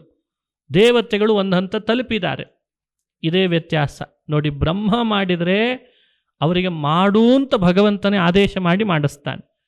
ದೇವತೆಗಳು ಮಾಡಿದರೆ ಅನುಮೋದಿಸ್ತಾನೆ ಒಂದ್ಸಲಿ, ಮನುಷ್ಯರು ಮಾಡಿದರೆ ಶಿಕ್ಷೆಗೆ ಗುರಿಪಡಿಸ್ತಾನೆ. ಹೀಗೆ ಭಗವತ್ಪಾದರು ವೇದಾಂತ ಸೂತ್ರ ಭಾಷ್ಯದಲ್ಲಿ ಈ ತತ್ವವನ್ನು ನಮಗೆ ತಿಳಿಸ್ತಾರೆ. ಪ್ರಕೃತ ಬ್ರಹ್ಮ ತಾನೇ ಸೃಷ್ಟಿ ಮಾಡಿದರು, ಭಗವಂತನ ಆದೇಶದಂತೆ ಅವರಿಬ್ಬರಿಗೆ ವಿವಾಹ ಮಾಡಿಸಿದ. ಮುಂದೆ ಮೈಥುನವನ್ನು ಸೃಷ್ಟಿ ಮಾಡಿದ. ಒಂದು ಗಂಡು ಹೆಣ್ಣಿನಿಂದ ಆಗುವ ಸೃಷ್ಟಿ ಅಂತ, ಮೈಥುನ ಸೃಷ್ಟಿ ಅಂತ ಅರ್ಧಕ್ಕೆ. ಮೈಥುನಕ್ಕೊಬ್ಬ ಅಭಿಮಾನಿಯನ್ನು ಸೃಷ್ಟಿ ಮಾಡಿದ. ತನ್ಮೂಲಕವಾಗಿ ಇವರು ವಿವಾಹಿತರಾದ ದಂಪತಿಗಳಿಗೆ ಆದೇಶ ಮಾಡಿದ್ನಂತೆ, ಇನ್ನು ಮುಂದೆ ಸಂಕಲ್ಪದ ಸೃಷ್ಟಿ ಅಲ್ಲ, ನಿಮ್ಮಿಬ್ಬರಿಂದಲೇ ಸೃಷ್ಟಿಯಾಗಲಿ ಅಂತ ಆದೇಶ ಮಾಡಿದ. ಹಾಗಾಗಿ ಸ್ವಯಂಭುವ ಮನುಕುಲದ ಮೊದಲಿಗ. ಅವನಿಗಿವತ್ತೇನಂತಾರೆ ಪ್ರಥಮ ಪ್ರಜೆ. ಪ್ರಥಮ ಪ್ರಜೆ ಅಂತನೋ ಶಬ್ದ ಮರ್ತೋಗಿದೆ, ಇಂಗ್ಲೀಷಿನ ಶಬ್ದ ಹಾಕಿ ಎಲ್ಲ ಕಡೆಯಲ್ಲಿ ಪ್ರಥಮ ಪ್ರಜೆ ಅಂತ ಯಾರನ್ನು ಕರೀತಾರೆ? ಒಂದೊಂದು ರಾಷ್ಟ್ರದಲ್ಲಿ ಒಬ್ಬ ಪ್ರಥಮ ಪ್ರಜೆ ಇರ್ತಾನೆ ತಾನೆ, ಅವನು ಮೊದಲಿಗ ಅಂತ ಆರಿಸಿ ತೆಗೆದಿರ್ತಾರೆ. ಹಾಗೆ ಇಡೀ ಮನುಕುಲದ ಪ್ರಥಮ ಪ್ರಜೆ ಅಂದರೆ ಸ್ವಯಂಭುವ ಅಂತ ಹೇಳ್ತದೆ ಭಾಗವತ. ವಿವಾಹ ಮಾಡಿಕೊಂಡು ಶತರೂಪೆಯನ್ನು, ಅವಳು ಪ್ರಥಮ ಮಹಿಳೆ. ನಮ್ಮೆಲ್ಲ ಮಾನವ ಮಹಿಳೆಯರಿಗೆ ಮೊದಲನೆಯ ಮಾನವಿ ಅವಳು. ಅವಳು ಮನುವಿನ ಹೆಂಡತಿ ಆದ್ಲು. ಮೈಥುನ ಸೃಷ್ಟಿ ಗಂಡು ಹೆಣ್ಣಿನಿಂದ ಆಗಬೇಕು ಅಂತ ಸಂಕಲ್ಪ ಆಯಿತು, ಬ್ರಹ್ಮದೇವರ ಆದೇಶ ಆಯಿತು.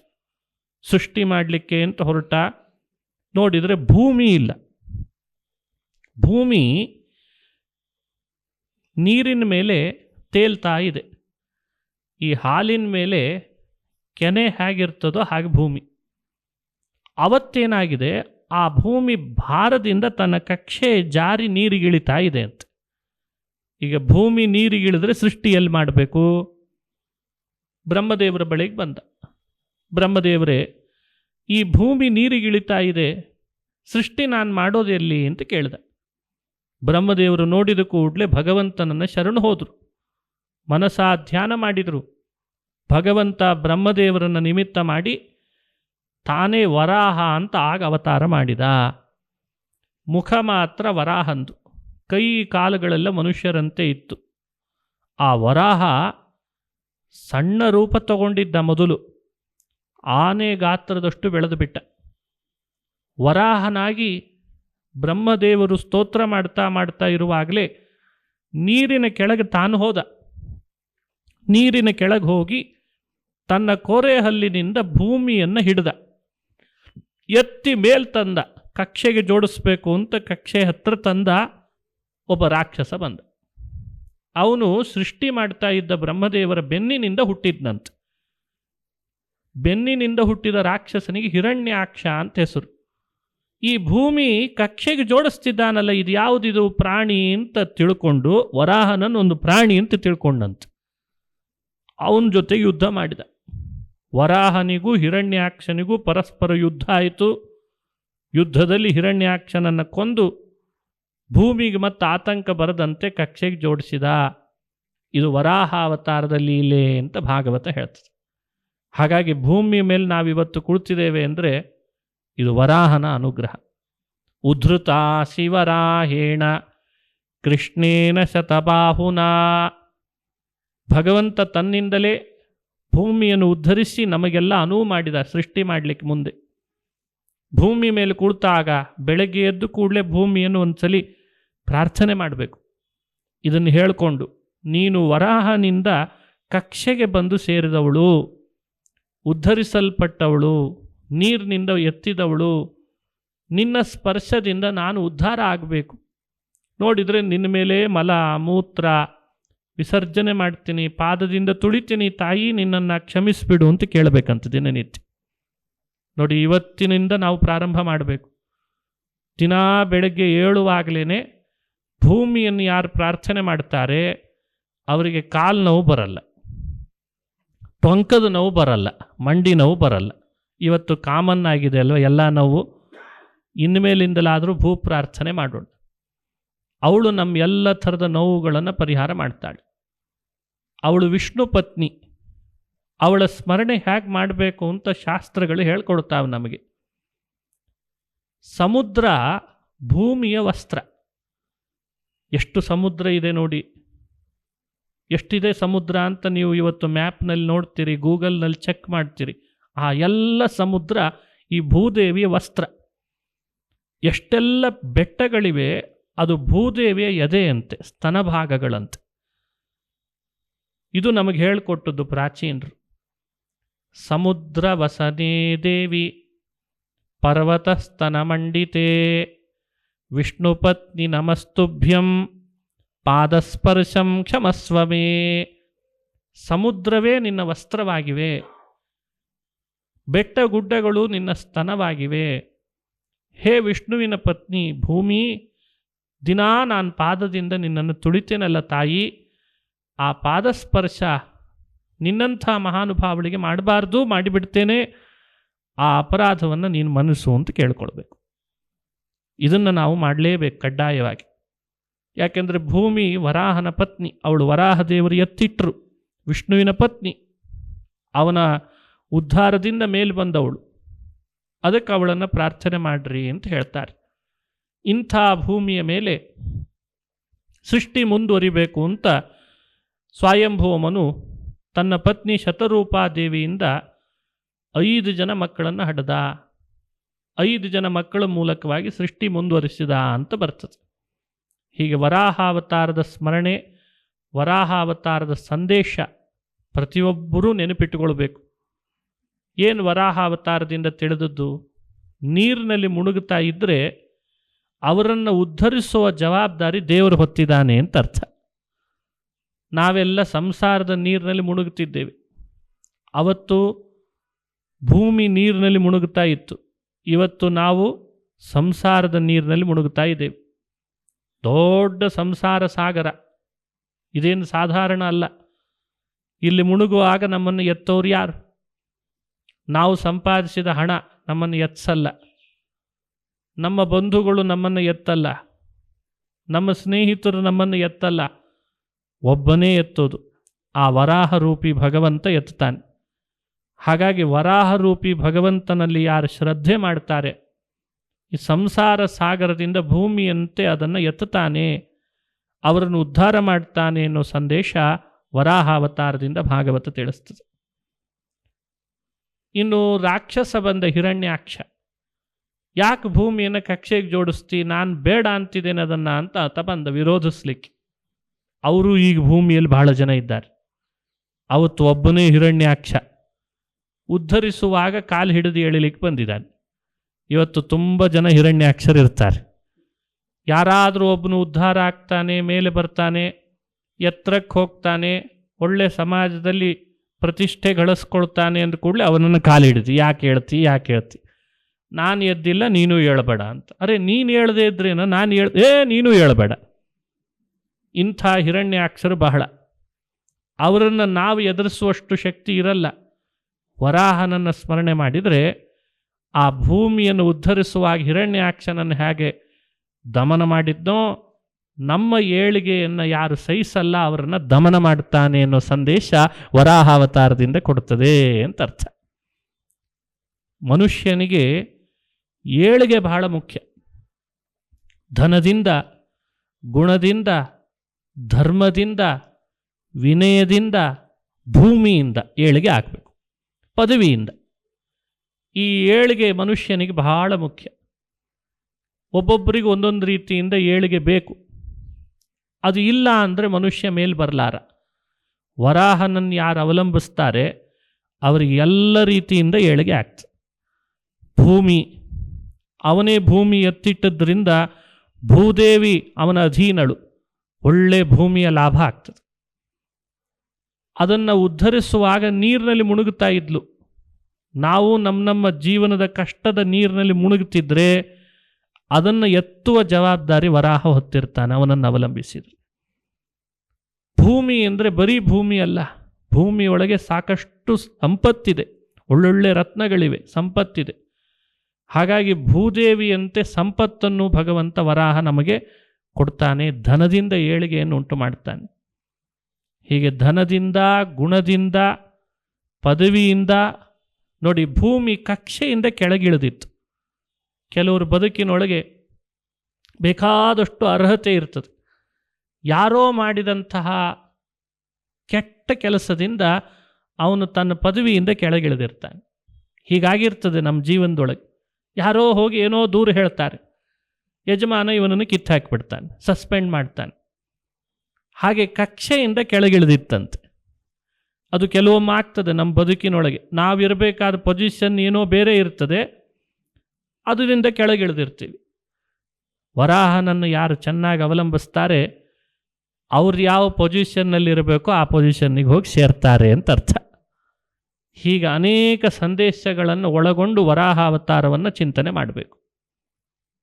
ಸೃಷ್ಟಿ ಮುಂದುವರಿಸಿದ ಸ್ವಯಂಭೂಮನು, ಮೊದಲನೇ ಮಗ ಪ್ರಿಯವ್ರತ, ಎರಡನೆಯವನು ಆ ಉತ್ತಾನಪಾದ ಅಂತ. ಇನ್ನು 3 ಹೆಣ್ಣು ಮಕ್ಕಳು ಹುಟ್ಟಿದರು ಸ್ವಯಂಭೂಮನುವಿಗೆ. ಆಕೂತಿ, ದೇವಹೂತಿ, ಪ್ರಸೂತಿ ಅಂತ. ನೋಡಿ ಎಷ್ಟು ಚೆನ್ನಾಗಿ ಹೆಸರಿಟ್ಟಿದ್ದಾನೆ. ಈ ಹೆಸರುಗಳೆಲ್ಲ ಇತ್ತೀಚೆಗೆ ಮಾಯ ಆಗ್ತಿದೆ ಬಹಳ ಕಡೆ. ಪುರಾಣ ಪ್ರಸಿದ್ಧವಾದ ಹೆಸರುಗಳು. ಆಕೂತಿ ಅಂತ ಮೊದಲನೇ ಮಗಳು, ಅವಳನ್ನು ರುಚಿ ಅನ್ನೋ ಪ್ರಜಾಪತಿ ಕೊಟ್ಟು ಮದುವೆ ಮಾಡಿಸಿದ. ರುಚಿ ಅಂತ ಒಬ್ಬ ಪ್ರಜಾಪತಿ ಹುಟ್ಟಿದ್ದ, ಬ್ರಹ್ಮದೇವರ ಸಂತತಿಯಲ್ಲಿ ಆತನು ಬರ್ತಾನೆ. ದೇವಹೂತಿ ಅಂತ ಎರಡನೇ ಅವಳು.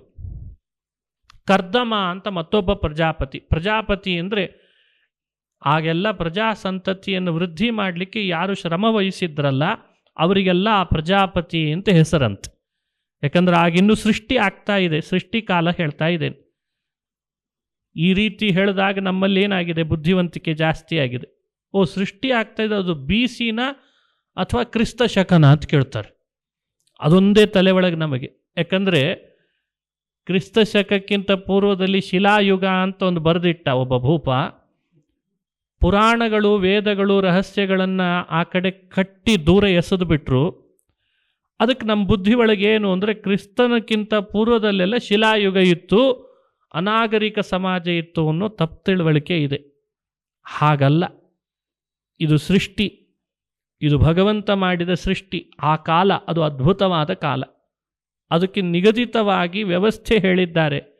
14 ಮನ್ವಂತರಗಳು, 4 ಯುಗಗಳು, ಇವುಗಳನ್ನೆಲ್ಲ ಅವಲಂಬಿಸಿ ಹೇಳಬೇಕು.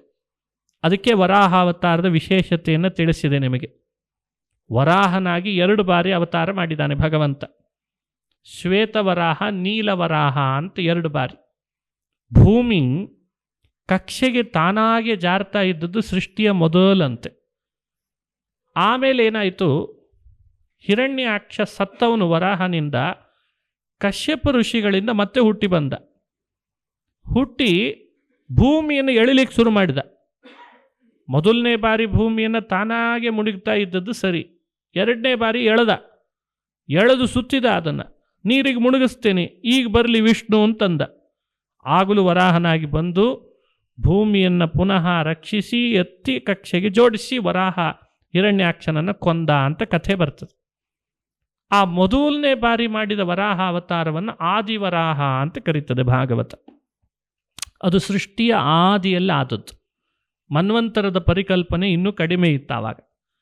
ಈ ಸ್ವಯಂಭುವ ಹುಟ್ಟಿದ ನಂತರ ಅವನ ಆಡಳಿತ ಶುರು ಆಯ್ತಲ್ಲ, ಅದು ಮೊದಲನೇ ಮನ್ವಂತರ. ನೋಡಿ, 14 ಮನ್ವಂತರಗಳಲ್ಲಿ ಅದು ಮೊದಲನೇ ಮನ್ವಂತರ.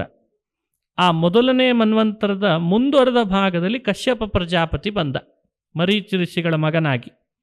ಅತ್ರಿ, ಮರೀಚಿ, ಕಶ್ಯಪ. ಅತ್ರಿ ಬ್ರಹ್ಮದೇವರ ಮಗ. ಆ ಕಶ್ಯಪ ಪ್ರಜಾಪತಿಯ ಮಗನಾಗಿ ದಿತಿದೇವಿಯಲ್ಲಿ ಹಿರಣ್ಯಾಕ್ಷ ಮತ್ತೆ ಹುಟ್ಟಿದ. ಅವನೇ ಹಿಂದೆ ಹುಟ್ಟಿದವನೇ ಹುಟ್ಟಿದ.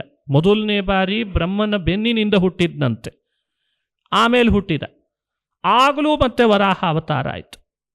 ನೋಡಿ, ಈಗ ನಾವೆಲ್ಲ ಇರೋದಿದೆಯಲ್ಲ, ಈಗ ನಾವು ದಿನನಿತ್ಯ ಸಂಕಲ್ಪ ಮಾಡುವಾಗ ಈ ಎಲ್ಲ ದಿನಗಳು, ಯುಗಗಳು, ಇವುಗಳ ಸ್ಪಷ್ಟ ಕಲ್ಪನೆ ಇರಲಿ ಅಂತ ಹೇಳಿ ಹಿರಿಯರು ಏನು ಮಾಡಿಕೊಟ್ರು, ದ್ವಿತೀಯ ಪರಾರ್ಧೆ ಶ್ರೀ ಶ್ವೇತ ವರಾಹ ಕಲ್ಪೆ ಅಂತ ಹಾಕಿದ್ರಂತೆ. ಹಾಗಾದರೆ ನಾವು ಈಗ ನೋಡ್ತಾ ಇರೋದು ಯಾವ ಕಲ್ಪ? ಶ್ವೇತ ವರಾಹ ಕಲ್ಪ. ಮೊದಲನೇ ಪರಾರ್ಧದಲ್ಲಿ ವರಾಹನಾಗ ಅವತರಿಸಿ ಭಗವಂತ, ಅದು ನೀಲವರಾಹ. ಅವಾಗೆಲ್ಲ ನೀಲವರಾಹ ಪ್ರಥಮ ಪರಾರ್ಧೆ ನೀಲವರಾಹ ಕಲ್ಪೆ ಅಂತ ಸಂಕಲ್ಪ ಮಾಡ್ತಿರ್ತಾರೆ. ಹೀಗೆ ನೀಲವರಾಹ ಬೇರೆ, ಶ್ವೇತವರಾಹ ಬೇರೆ. ಹೀಗೆ ಪ್ರಥಮ ಕಲ್ಪ, ದ್ವಿತೀಯ ಕಲ್ಪ, ಇದು ನಾವು ತಿಳಿಬೇಕಾದಂಥ ಪದ್ಧತಿ. ಅದರಲ್ಲೂ ದ್ವಿತೀಯ ಪರಾರ್ಧೆ ಶ್ರೀ ಶ್ವೇತವರಾಹ ಕಲ್ಪೆ. ಈಗ ನಾವು ಪ್ರಭವಾದಿ ಷಷ್ಠಿ ಸಂವತ್ಸರಾಣ ಮಧ್ಯೆ ಕಲಿಯುಗೆ ಪ್ರಥಮ ಪಾದೆ. ನೋಡಿ, ಕಲಿಯುಗ ನಡೀತಾ ಇದೆ, ಮೊದಲನೇ ಚರಣ ನಡೀತಾ ಇದೆ. 60 ಸಂವತ್ಸರಗಳಲ್ಲಿ ವಿಶ್ವಾವಸು ಸಂವತ್ಸರ ನಡೀತಾ ಇದೆ. ವೈವಸ್ವತ ಅಂತ 14 ಮನ್ವಂತರಗಳಲ್ಲಿ 7ನೇ ಮನ್ವಂತರ ನಡೀತಾ ಇದೆ. ಇದು ನಮ್ಮ ಪದ್ಧತಿ. ನಾವು ಏಪ್ರಿಲ್ ತಿಂಗಳು ನಡೀತಾ ಇದೆ, ಜುಲೈ ತಿಂಗಳು ನಡೀತಿದೆ, 6ನೇ ತಾರೀಕಾಗಿದೆ ಅಂತ ಹೇಳೋ ಪದ್ಧತಿ ಬಂದಿಲ್ಲ ಅಂತ. ಅದನ್ನು ದೂರ ಉದ್ದೇಶ ಇವತ್ತು ನಮಗಲ್ಲ. ನಾವ್ಯಾರು, ನಮ್ಮ ದಿನಕಲ್ಪಗಳು ಏನು, ಸಂವತ್ಸರ ಯಾವುದು, ಈ ವಿವೇಕ ನಮಗಿರಬೇಕು. ಇವೆಲ್ಲ ವರಾಹ, ಬ್ರಹ್ಮದೇವರ ಆ ಪರಾರ್ಧ, ಬ್ರಹ್ಮನ ಒಟ್ಟು ಸಾಧನೆಯ 100 ವರ್ಷಗಳಲ್ಲಿ 51 ವರ್ಷ 1ನೇ ತಿಂಗಳು 1ನೇ ದಿನದ 1ನೇ ಹಗಲು ಈಗ ನಡೀತಾ ಇದೆ ಅಂತ. ಬ್ರಹ್ಮದೇವರು ಸೃಷ್ಟಿಯ ಆದಿಯಿಂದ ಮೊದಲನೇ ದಿನ ಅಂತ ಲೆಕ್ಕ ಹಾಕಿದರೆ ಬ್ರಹ್ಮನ ದೃಷ್ಟಿಯಲ್ಲಿ ಈಗ 51 ವರ್ಷ ಆಗಿದೆ ಬ್ರಹ್ಮದೇವರಿಗೆ, ಚತುರ್ಮುಖ ಸೃಷ್ಟಿಕರ್ತನಿಗೆ. ಈ ರೀತಿ ನಾವು ತಿಳ್ಕೊಳ್ಬೇಕು. ಇದಕ್ಕೂ ಹೆಚ್ಚಿನ ವಿಸ್ತಾರವನ್ನು ಪುರಾಣಗಳು ನಮಗೆ, ದಿನ ಅಂದರೆ ಎಷ್ಟು ಬ್ರಹ್ಮನಿಗೆ, ದೇವತೆಗಳಿಗೆ ಒಂದು ದಿನ ಅಂದರೆ ಎಷ್ಟು, ಮನುಷ್ಯರಿಗೆ ದಿನ ಅಂದರೆ ಎಷ್ಟು ಅಂತ ನಾವು ಅನುಭವಿಸ್ತಿದ್ದೇವೆ. ಆದ್ದರಿಂದ ಅದನ್ನು ಲೆಕ್ಕ ಮಾಡಿ ಹೇಳ್ತಾರೆ. ಈಗ ನಾಳೆ ಆಷಾಢ ಮಾಸದ ಏಕಾದಶಿ ಪ್ರಾರಂಭ ಆಗ್ತದೆ. ನಾಳೆ ಬಂತು ಏಕಾದಶಿ. ಆ ಏಕಾದಶಿ ಕಾರ್ತೀಕ ಮಾಸದ ಏಕಾದಶಿ ತನಕ ಒಂದು ಚಾತುರ್ಮಾಸ್ಯ. ನಾವೇನು ಏಕಾದಶಿ, ಅದು ದೇವತೆಗಳಿಗೆಲ್ಲ ರಾತ್ರಿ ಕಾಲ ಅಂತ. ಅದಿಷ್ಟು. ನಮ್ಮ ರಾತ್ರಿ ಕಾಲ ಎಷ್ಟಿದೆ? 12 ತಾಸು. ಇದೇ 12 ತಾಸು ಅನ್ನೋದು ದೇವತೆಗಳಿಗೆ ಲೆಕ್ಕ ಹಾಕಿದರೆ ಒಂದು ಏಕಾದಶಿಯಿಂದ ಇನ್ನೊಂದು ಏಕಾದಶಿಗೆ ಹೋಗ್ತದೆ. ಹೀಗೆಲ್ಲ ದೇವತೆಗಳ ದಿನ ಹಗಲು ರಾತ್ರಿಗಳು, ಮನುಷ್ಯರ ಹಗಲು ರಾತ್ರಿಗಳು ವ್ಯತ್ಯಾಸ ಇದೆ. ಅದಕ್ಕನುಗುಣವಾಗಿ 360 ಅಂತ ಲೆಕ್ಕ ಹಾಕಿ, ಅದಕ್ಕನುಗುಣವಾಗಿ 1 ವರ್ಷ, ಅದಕ್ಕನುಗುಣವಾಗಿ 100 ವರ್ಷ ಅಂತ ಬ್ರಹ್ಮದೇವರ ದೇವತೆಗಳ ಲೆಕ್ಕವನ್ನು ನಾವು ಚಿಂತನೆ ಮಾಡಬೇಕು. ಇದೆಲ್ಲ ಪುರಾಣಗಳು ಅನುಸಂಧಾನ ಮಾಡಿಸ್ತವೆ.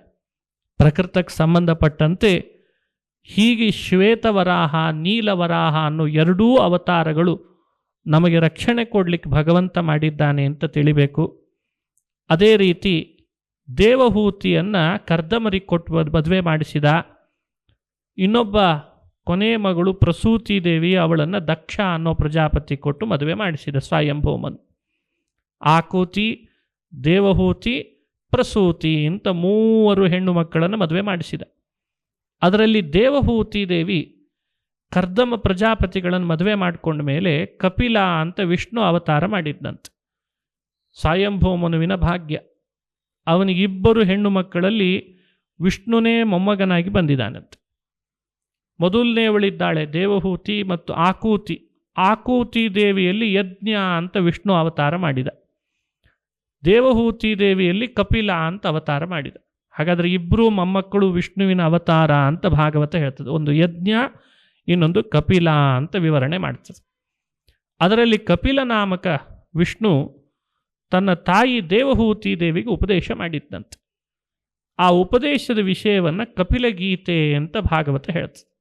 ಅದೇ 3ನೇ ಸ್ಕಂಧದಲ್ಲಿ ಬರೋದು. ದೇವಹೂತಿ ಕೇಳ್ತಾಳೆ ಮಗನನ್ನು.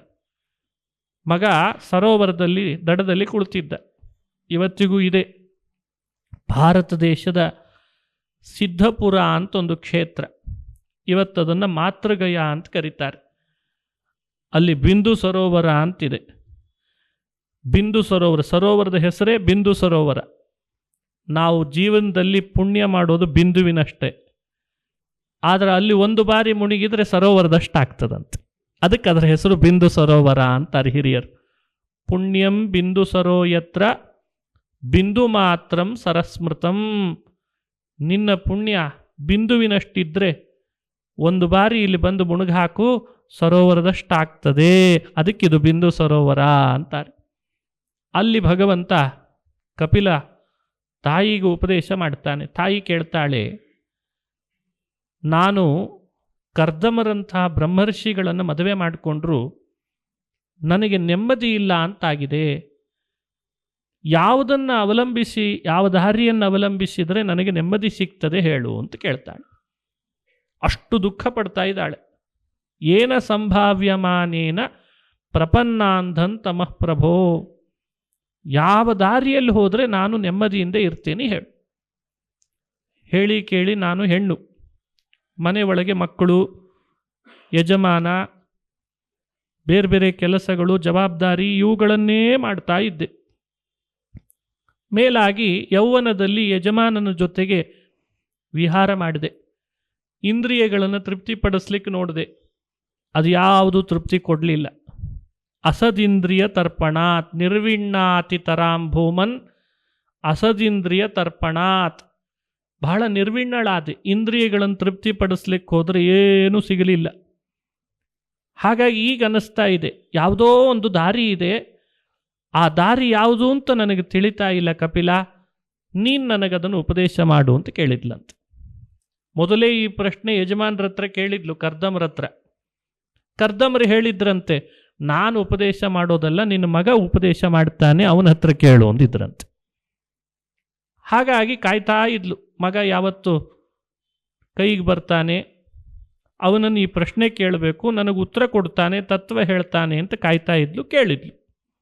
ಆ ಸಮಯ ಬಂತು, ಕೇಳಿದ್ಲು. ಕಪಿಲ ಉಪದೇಶ ಮಾಡ್ತಾನೆ. ಭಗವಾನುವಾಚ. ನೋಡಿ, ಎಲ್ಲರಿಗೆ ಉಪದೇಶ ಭಗವಂತ ಕೊಟ್ಟದ್ದೇನಾವಾಗ. ಚೇತಃ ಖಲ್ವಸ್ಯ ಬಂಧಾಯ ಮುಕ್ತಯೇ ಚಾತ್ಮನೋಮತಂ ಗುಣೇಶು ಸಕ್ತಂ ಬಂಧಾಯ ತೇಶ್ವಸಕ್ತಂ ಹಿ ಮುಕ್ತಯೇ. ಈ ಎಲ್ಲ ಸಂಸಾರದ ಜಂಜಾಟದಿಂದ ಮುಕ್ತರಾಗಬೇಕು, ಅದಕ್ಕೇನು ಉಪಾಯ ಅಂತ ಅವಳು ಕೇಳಿದಾಳೆ. ಪಾಪ ಕಪಿಲ ಏನು ಉತ್ತರ ಕೊಟ್ಟ? ಬಹಳ ಸುಲಭ ಅಂದ. ಬಂಧನ ಯಾವುದರಿಂದ ಮಾಡ್ಕೊಂಡಿದ್ದೀಯೋ ಅದರಿಂದಲೇ ಮೋಚನೆ ಮಾಡ್ಕೋ ಅಂತಂದ. ಯಾವಾಗಲೂ ತೆಗಿಲಿಕ್ಕೊಂದು ಪಾಸ್ವರ್ಡ್ ಅಂತಿರಲ್ಲ, ಇಡ್ಲಿಕ್ಕೊಂದು ಪಾಸ್ವರ್ಡು, ತೆಗಿಲಿಕ್ಕೊಂದು ಪಾಸ್ವರ್ಡು ಅಂತಿರಲ್ಲ. ಓಪನ್ ಮಾಡಲಿಕ್ಕೆ ಒಂದೇ ಪಾಸ್ವರ್ಡ್. ಈಗ ಬೀಗ ತೆಗಿಲಿಕ್ಕೆ, ಬೀಗ ಹಾಕಲಿಕ್ಕೆ ಅಂತ ಪ್ರತ್ಯೇಕ ಕೀ ಇರಲ್ಲ. ಒಂದೇ ಕೀ ಲಾಕ್ ಮಾಡ್ತದೆ, ಅದೇ ಕೀಯನ್ನು ಬಳಸಿಯೇ ಓಪನ್ ಮಾಡಬೇಕು. ಹಾಗೆ ನಾವೆಲ್ಲ ಸಂಸಾರದಲ್ಲಿ ಬಂಧಿತರಾದದ್ದು ಯಾಕೆ? ಅದನ್ನು ಹುಡುಕಲಿಕ್ಕೆ ಪ್ರಯತ್ನ ಪಡಬೇಕು. ನಮ್ಮ ಮನಸ್ಸೇ ನಮ್ಮನ್ನು ಸಂಸಾರದಲ್ಲಿ ಬಂಧನಕ್ಕೊಳಪಡಿಸಿದೆ. ಚೇತಃ ಅಂದರೆ ಮನಸ್ಸು. ಆ ಮನಸ್ಸನ್ನು ವಿಷಯ ಪದಾರ್ಥಗಳ ಕಡೆಯಲ್ಲಿ ಹರಿಬಿಟ್ಟಿದ್ದೇವೆ. ರೂಪ, ರಸ, ಗಂಧ, ಸ್ಪರ್ಶಗಳ ಕಡೆಯಲ್ಲಿ ಹರಿಬಿಟ್ಟಿದ್ದೇವೆ. ಹಾಗಾಗಿ ನಮಗೆಲ್ಲ ಬಂಧನ. ಅದೇ ಭಗವಂತನ ಗುಣಗಳ ಕಡೆಯಲ್ಲಿ ಹರಿಬಿಟ್ಬಿಟ್ಟಿದ್ರೆ ಇಷ್ಟೊತ್ತಿಗೆ ಮೋಚನೆ ಆಗ್ತಿತ್ತು. ಅದಕ್ಕೆ ದೇವರಂದ, ಚೇತಃ ಖಲ್ವಸ್ಯ ಬಂಧಾಯ ಮುಕ್ತಯೇ ಚಾತ್ಮನೋಮತಂ. ಮನುಷ್ಯನ ಮನಸ್ಸೇ ಅವನನ್ನು ಬಂಧನಕ್ಕೀಡು ಮಾಡ್ತಾ ಇದೆ. ಗುಣೇಶು ಸಕ್ತಂ ಬಂಧಾಯ. ಗುಣ ಪದಾರ್ಥಗಳಲ್ಲೆಲ್ಲ ಆಸಕ್ತಿ ಜಾಸ್ತಿ. ಆ ಆಸಕ್ತಿ ಮನುಷ್ಯನನ್ನು ಬಂಧನಕ್ಕೆ ಈಡು ಮಾಡ್ತದೆ. ಅವುಗಳ ಆಸಕ್ತಿಯನ್ನು ಕಡಿಮೆ ಮಾಡು.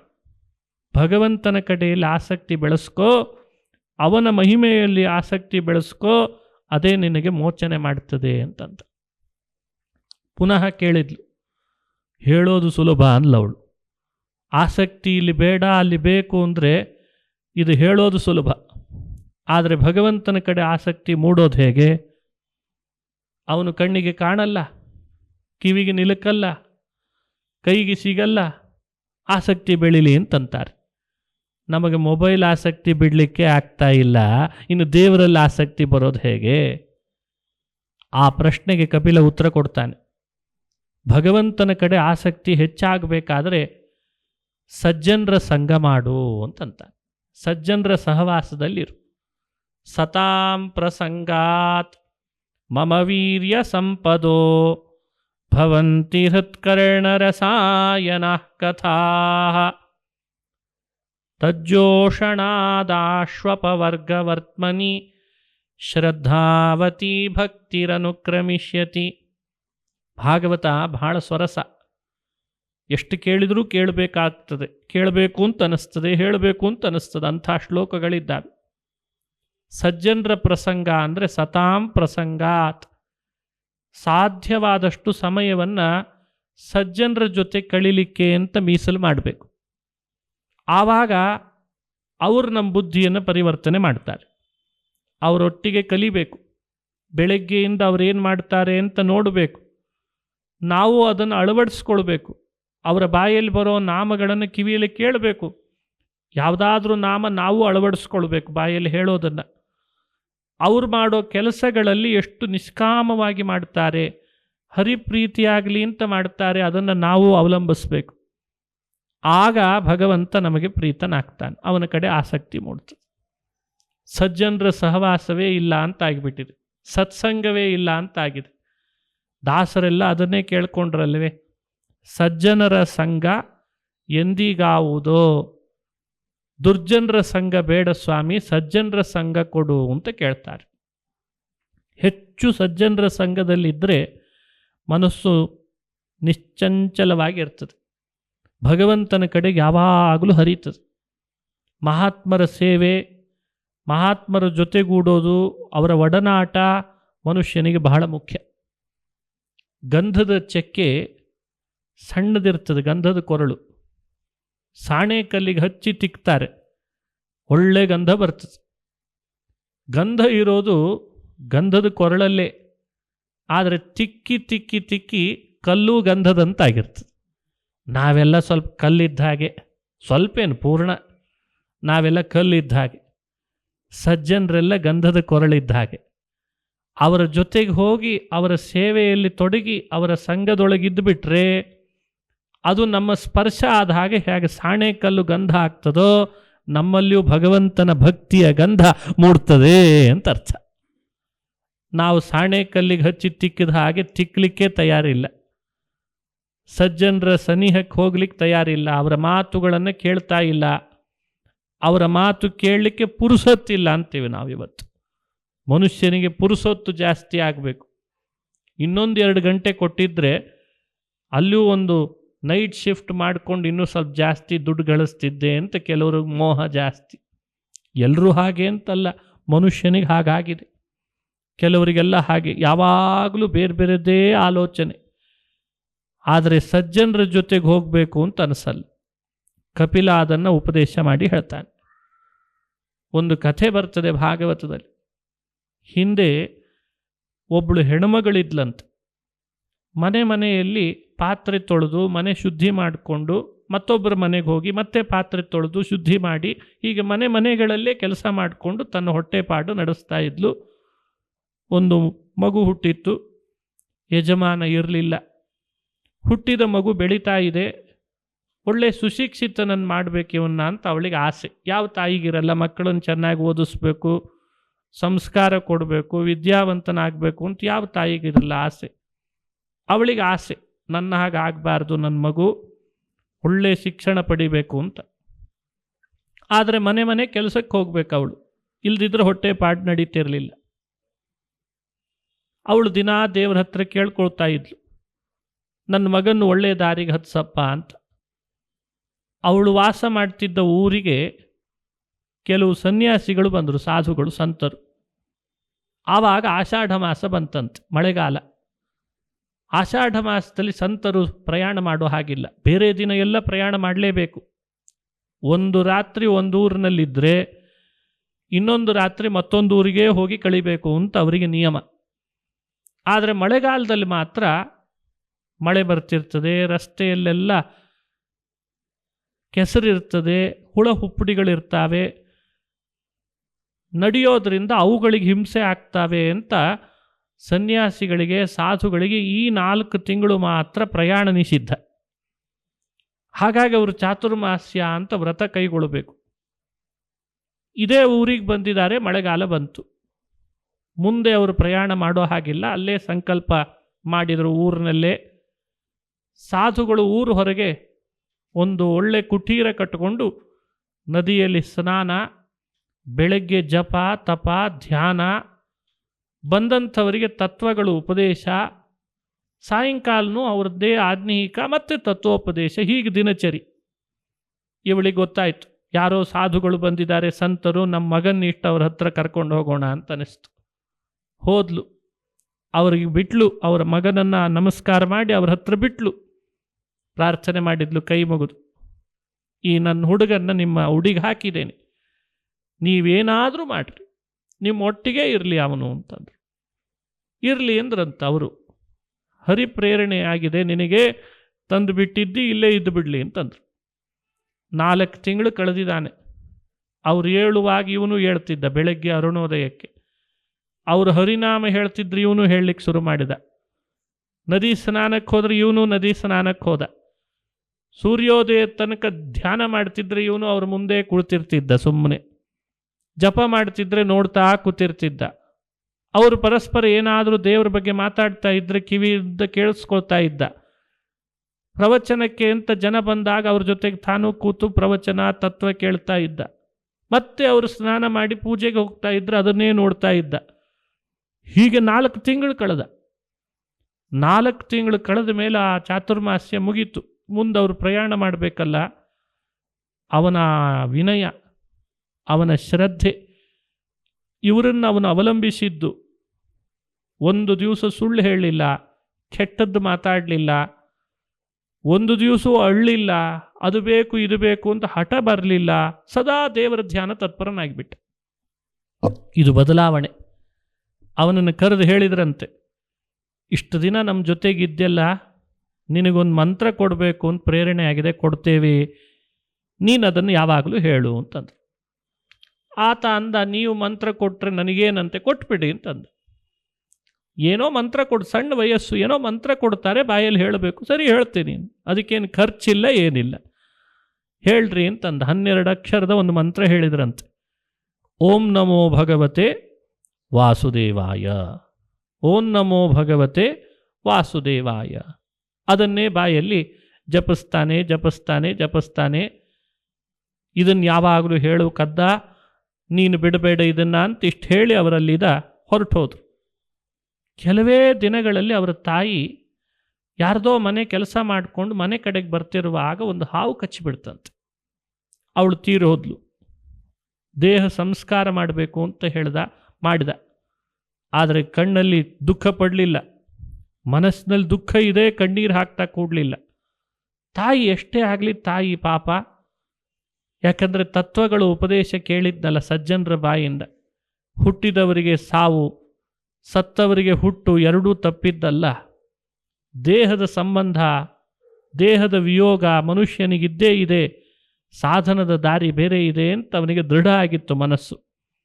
ದೇಹಕ್ಕೆ ಸಂಸ್ಕಾರ ಮಾಡಿದ. ಆಮೇಲೆ ತಾನು ಕಾಡಿನ ದಾರಿಗೆ ಹಿಡಿದು ಅವರು ಕೊಟ್ಟ 12 ಅಕ್ಷರದ ಮಂತ್ರವನ್ನು ಬಾಯಲ್ಲಿ ಹೇಳ್ತಾನೆ ಇದ್ದಾನೆ. ಇದ್ದಕ್ಕಿದ್ದಾಗ ಆಕಾಶದಲ್ಲಿ ಮಿಂಚು ಬಂದ ಹಾಗೆ ದೇವರು ಬಂದಂತೆ. ಅಶರೀರವಾಣಿಯಲ್ಲಿ ಹೇಳ್ತಾನೆ, ನಿನಗೀಗ ಇಷ್ಟೇ ನನ್ನ ದರ್ಶನ, ಈ ದೇಹ ಬಿಡು, ಮುಂದಿನ ಒಂದು ದೇಹ ಇದೆ ನಿನಗೆ, ಆಗ ನೀನು ಕರೆದಾಗ ನಾನು ನಿನ್ನ ಎದುರುಗಡೆಗೆ ಬರ್ತೇನೆ ಅಂತಂದ. ಅದೇ ಆ ಮಗು ಜಪ ಮಾಡಿ ತಪಸ್ಸು ಮಾಡಿ 12 ಅಕ್ಷರದ ಮಂತ್ರದಿಂದ ಆ ಯೋಗದಿಂದಲೇ ದೇಹ ಬಿಟ್ಟ. ಮುಂದಿನ ಜನ್ಮ ಅವನೇ ನಾರದ ಅಂತ ಭಾಗವತ ಹೇಳ್ತದೆ. ನಾರದರು ಹಿಂದಿನ ಜನ್ಮದಲ್ಲಿ ಮಾಡಿದ ಸಜ್ಜನರ ಸೇವೆ, ಅವರ ಸಹವಾಸ, ಅವರೊಟ್ಟಿಗೆ ಇದ್ದುದರ ಫಲವಾಗಿ 12 ಅಕ್ಷರದ ಮಂತ್ರ ಸಿಕ್ತಲ್ಲ, ಅದು ಶ್ರೀಮದ್ ಭಾಗವತ 12 ಸ್ಕಂಧದ ಬೀಜ ಮಂತ್ರ ಅಂತ ಹೇಳ್ತದೆ. ಭಾಗವತ ಹೇಳುವ ಕೇಳುವವರಿಗೆ ಇದೊಂದು ಕಡ್ಡಾಯ. ಭಾಗವತ ಮುಗಿದ ಮೇಲೂ ಮುಗಿಯುವವರೆಗೂ 12 ಅಕ್ಷರದ ಮಂತ್ರ ಮನಸ್ಸಿನಲ್ಲಿ ಹೇಳ್ತಾ ಇರಬೇಕಂತೆ. ಓಂ ನಮೋ ಭಗವತೆ ವಾಸುದೇವಾಯ, ಓಂ ನಮೋ ಭಗವತೆ ವಾಸುದೇವಾಯ. ಇದಕ್ಕೇನು ದೇಶ ನಿರ್ಬಂಧ ಇಲ್ಲ, ಕಾಲ ನಿರ್ಬಂಧ ಇಲ್ಲ, ವಸ್ತುಗಳ ನಿರ್ಬಂಧ ಇಲ್ಲ. ಇದಕ್ಕೆ ರೀಚಾರ್ಜ್ ಮಾಡಿಸ್ಬೇಕು ಅಂತ ಫೋನ್ ಪೇ ಮಾಡಬೇಕಾಗಿಲ್ಲ. ಯಾರು ಬೇಕಾದರೂ ಹೇಳ್ಬೋದು. ಓಂ ನಮೋ ಭಗವತೆ ವಾಸುದೇವಾಯ. 12 ಅಕ್ಷರ. 12 ಅಕ್ಷರದ ಮಂತ್ರ ಹೇಳ್ತಾ ಇದ್ದರೆ 12 ಸ್ಕಂದ ಭಾಗವತದ ಫಲ ಬರ್ತದಂತೆ. ಮನಸ್ಸು ನಿಶ್ಚಂಚಲ ಆಗ್ತದೆ. ಇದೇ ಮಂತ್ರದ ಪ್ರಭಾವದಿಂದ ಧ್ರುವ ಆಕಾಶದಲ್ಲಿ ತಾರೆಯಾದ ಅಂತ ಹೇಳ್ತದೆ ಮುಂದೆ. ಇದು ಇಷ್ಟು ಶಕ್ತಿಯುತವಾದ ಮಂತ್ರ. ಇದನ್ನು ಕೊಟ್ಟವರು ಸಜ್ಜನರು, ಸಂತರು, ಸಾಧುಗಳು. ಹಾಗಾಗಿ ಸತ್ಸಂಗ ಮನುಷ್ಯನನ್ನು ಎಲ್ಲಿ ಕರ್ಕೊಂಡು ಹೋಗ್ತದೆ ಅನ್ನಲಿಕ್ಕೆ ನಾರದರ ಕಥೆ, ಅದನ್ನು ಭಾಗವತದಲ್ಲಿ ನೋಡ್ತೇವೆ. ಕಪಿಲನು ತನ್ನ ತಾಯಿಗೆ ಹೇಳ್ತಾ, ಸತಾಂ ಪ್ರಸಂಗಾತ್ ಮಮ ವೀರ್ಯ ಸಂಪದೋ. ಸಜ್ಜನರ ಸಂಘ ಏನೆಲ್ಲ ಮಾಡಿಸ್ತದಲ್ಲ ದೇವಹೂತಿ, ನೀನು ಕೂಡ ಸತ್ಸಂಗದಲ್ಲಿ ಪಾಲ್ಗೊಳ್ಳು ಜಾಸ್ತಿ ಅಂತ ಹೇಳಿಬಿಟ್ಟು ಮತ್ತೆ ಮುಂದುವರಿಸಿದ. ನನ್ನಲ್ಲಿ ಭಕ್ತಿ ಮಾಡು, ನನ್ನನ್ನು ಧ್ಯಾನ ಮಾಡು, ಬೇರೆ ವಿಷಯ ಪದಾರ್ಥಗಳಲ್ಲಿ ವಿರಕ್ತಳಾಗು ಅಂತ ಹೇಳ್ದ. ಭಕ್ತಿ ಯೋಗ, ಧ್ಯಾನ ಯೋಗ, ವೈರಾಗ್ಯ ಯೋಗ, ಆಮೇಲೆ ತತ್ವಗಳ ಲಕ್ಷಣ. ಈ 4 ಪ್ರಮುಖ ಅಂಶಗಳಿಂದ ಮುಂದೆ ಕಪಿಲಗೀತೆ ಬಂದಿದೆ. ಭಕ್ತಿ ಯೋಗದಲ್ಲಿ ಹೇಳಿದ ಅಂಶ ಏನು ಅಂದರೆ, ದೇವರಲ್ಲಿ ಭಕ್ತಿ ಸಹಜವಾಗಿ ನಮ್ಮಲ್ಲಿದೆ, ಸ್ವಲ್ಪ ಬದಲಾವಣೆ ಆಗಲಿ ಅಂತಾನೆ. ಈಗೆಲ್ಲ ಅಪ್ಡೇಟ್ ಮಾಡಿಸ್ರಿ ಅಂತಾರಲ್ಲ, 1 ವರ್ಷ ಆಗ್ತಿರ್ಲಿಕ್ಕೆ ಮೊಬೈಲ್ ಅಪ್ಡೇಟ್ ಕೇಳ್ತದೆ. ಅಪ್ಡೇಟ್ ವರ್ಷನ್ ಬಿಟ್ಟಿದ್ದಾರೆ, ನೀವು ಅದನ್ನು ಅಪ್ಡೇಟ್ ಮಾಡಿರಿ. ಹಾಗೆ ನಾವು ದೇವರಲ್ಲಿ ಭಕ್ತಿ ಮಾಡ್ತಾ ಇದ್ದೇವೆ, ಸ್ವಲ್ಪ ಅಪ್ಡೇಟ್ ಆಗಬೇಕಿದೆ. ಏನು ಅಪ್ಡೇಟ್ ಅಂದರೆ ಬೇರೆ ಏನಲ್ಲ, ಒಳಗಡೆಯಲ್ಲಿ ಕ್ಷುದ್ರ ಫಲದ ಆಸೆಗಳನ್ನು ಇಟ್ಟುಕೊಂಡು ಭಕ್ತಿ ಮಾಡ್ತಾ ಇದ್ದೇವೆ. ಭಾಗವತ ಹೇಳ್ತದೆ, ಭಗವಂತನಲ್ಲಿ ಮಾಡುವ ಭಕ್ತಿ ನಿಷ್ಕಲ್ಮಷವಾಗಲಿ, ನಿರ್ವ್ಯಾಜಾಂ ನಿಶ್ಚಲಾಂ ಸದ್ಗುಣಗಣ ಬೃಹತೀಂ ಶಾಶ್ವತೀಮಾಶು ದೇವ ಅಂತಾರೆ. ನಿರ್ನಿಮಿತ್ತಾಂ ನಿರ್ವ್ಯಾಜಾಂ ನಿಶ್ಚಲಾಂ ಅಂತ. ಅಹೈತುಕ್ಯ ವ್ಯವಹಿತ ಭಕ್ತಿ ಸಿದ್ಧೇರ್ ಗರೀಯಸಿ ಅಂತ ಭಾಗವತ.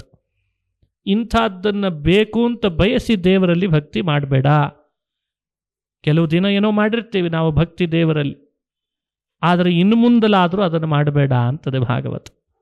ಎಂದಾದರೂ ಬದಲಾಗಬೇಕಲ್ಲ ಜೀವನದಲ್ಲಿ. ನಾವು ಒಂದು ಹಂತಕ್ಕೆ ತಿಳುವಳಿಕೆ ಬಂದ ಮೇಲಾದರೂ ಬದಲಾಗಲಿ ಅಂತ. ಆ ಹಂತವನ್ನು ಮರೀಲಿ, ಫಲದ ಆಸೆಯನ್ನು ಬಿಡಲಿ, ದೇವರ ಪ್ರೀತನಾಗಲಿ ಅಂತ ದೇವರಲ್ಲಿ ಭಕ್ತಿ ಮಾಡು. ಇದು ಭಕ್ತಿ ಯೋಗದಲ್ಲಿ ಪ್ರಮುಖವಾದ ಅಂಶ. ಅಹೈತುಕ್ಯ ವ್ಯವಹಿತ ಭಕ್ತಿ ಸಿದ್ಧೇರ್ ಗರೀಯಸಿ ಅಂತದೆ ಭಾಗವತ. ಯಾವ ಫಲದ ಆಸೆ ಇಲ್ಲದೆ ದೇವರಲ್ಲಿ ಭಕ್ತಿ ಮಾಡಬೇಕು. ಅದು ಒಂದು ಹಂತದಲ್ಲಿ ಪ್ರಾರಂಭದಲ್ಲಿ ಬರಲ್ಲ, ಪ್ರಾಕ್ಟೀಸ್ ಮಾಡಿದರೆ ಚೆನ್ನಾಗಿ ಬರ್ತದೆ. ಇವತ್ತು ನಾನು ಮಾಡೋ ಭಗವಂತನ ಸ್ತೋತ್ರ, ಪೂಜೆ, ಪಾರಾಯಣ, ಕಥೆ ಯಾವ ಫಲದ ಆಸೆ ಇಲ್ಲ, ದೇವರು ಪ್ರೀತನಾಗಲಿ ಅಂತ ಮಾತ್ರ ಮಾಡಿದ್ದೇನೆ ಅನ್ನಬೇಕಂತ. ಯಾವುದಾದ್ರೂ ಒಂದು ಮಾಡಲಿ, ಮೊದಲು 1 ಗಂಟೆ ದೇವರಲ್ಲಿ ಮಾಡುವ ಪ್ರತಿ ಕಾರ್ಯ ದೇವರ ಪ್ರೀತಿಗಾಗಿ ಹೊರತು ಮತ್ತೊಂದರ ಉದ್ದೇಶದಿಂದ ಅಲ್ಲ. 1 ಗಂಟೆ ಮಾಡು.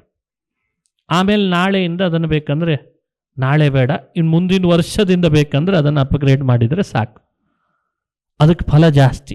ನೇಹಾಭಿಕ್ರಮ ನಾಶೋಸ್ತಿ ಪ್ರತ್ಯವಾಯೋ ನ ವಿದ್ಯತೆ ಸ್ವಲ್ಪಮಪ್ಯಸ್ಯ ಧರ್ಮಸ್ಯ ತ್ರಾಯತೆ ಮಹತೋ ಭಯಾತ್. ದೇವರಲ್ಲಿ ಮಾಡುವ ಭಕ್ತಿ ಅಲ್ಪವಾದರೂ ನಿಷ್ಕಾಮವಾಗಿ ಮಾಡಿದರೆ ಅದಕ್ಕೆ ಮಹತ್ವ ಜಾಸ್ತಿ, ಅದು ಬಹಳ ವಿಶೇಷವಾದದ್ದು. ಇನ್ನು ಬಹಳ ಭಕ್ತಿ ಮಾಡಿ ನಿಷ್ಕಾಮವಾಗಿ ಮಾಡಿಬಿಟ್ರೆ ಅದಕ್ಕಂತೂ ಮೋಕ್ಷವೇ ಸಿಗ್ತದೆ, ಭಗವಂತನ ಸಾಕ್ಷಾತ್ಕಾರ. ಇದು ಭಕ್ತಿ ಯೋಗದಲ್ಲಿ ಭಗವಂತ ಕೊಡುವ ಸಂದೇಶ. ಧ್ರುವ, ಪ್ರಹ್ಲಾದ, ಅಂಬರೀಷ, ಬ್ರಹ್ಮ, ಇಂದ್ರ ಇವರೆಲ್ಲ ಮಾಡುವ ಭಕ್ತಿ ಇದೆಯಲ್ಲ, ಅದು ನಿಷ್ಕಾಮವಾದ ಭಕ್ತಿ, ಯಾವ ಫಲದ ಆಸೆ ಇಲ್ಲದೆ ಮಾಡ್ತಾರಂತೆ. ದೇವರೊಬ್ಬ ಸಾಕು ಅಂತಾರೆ.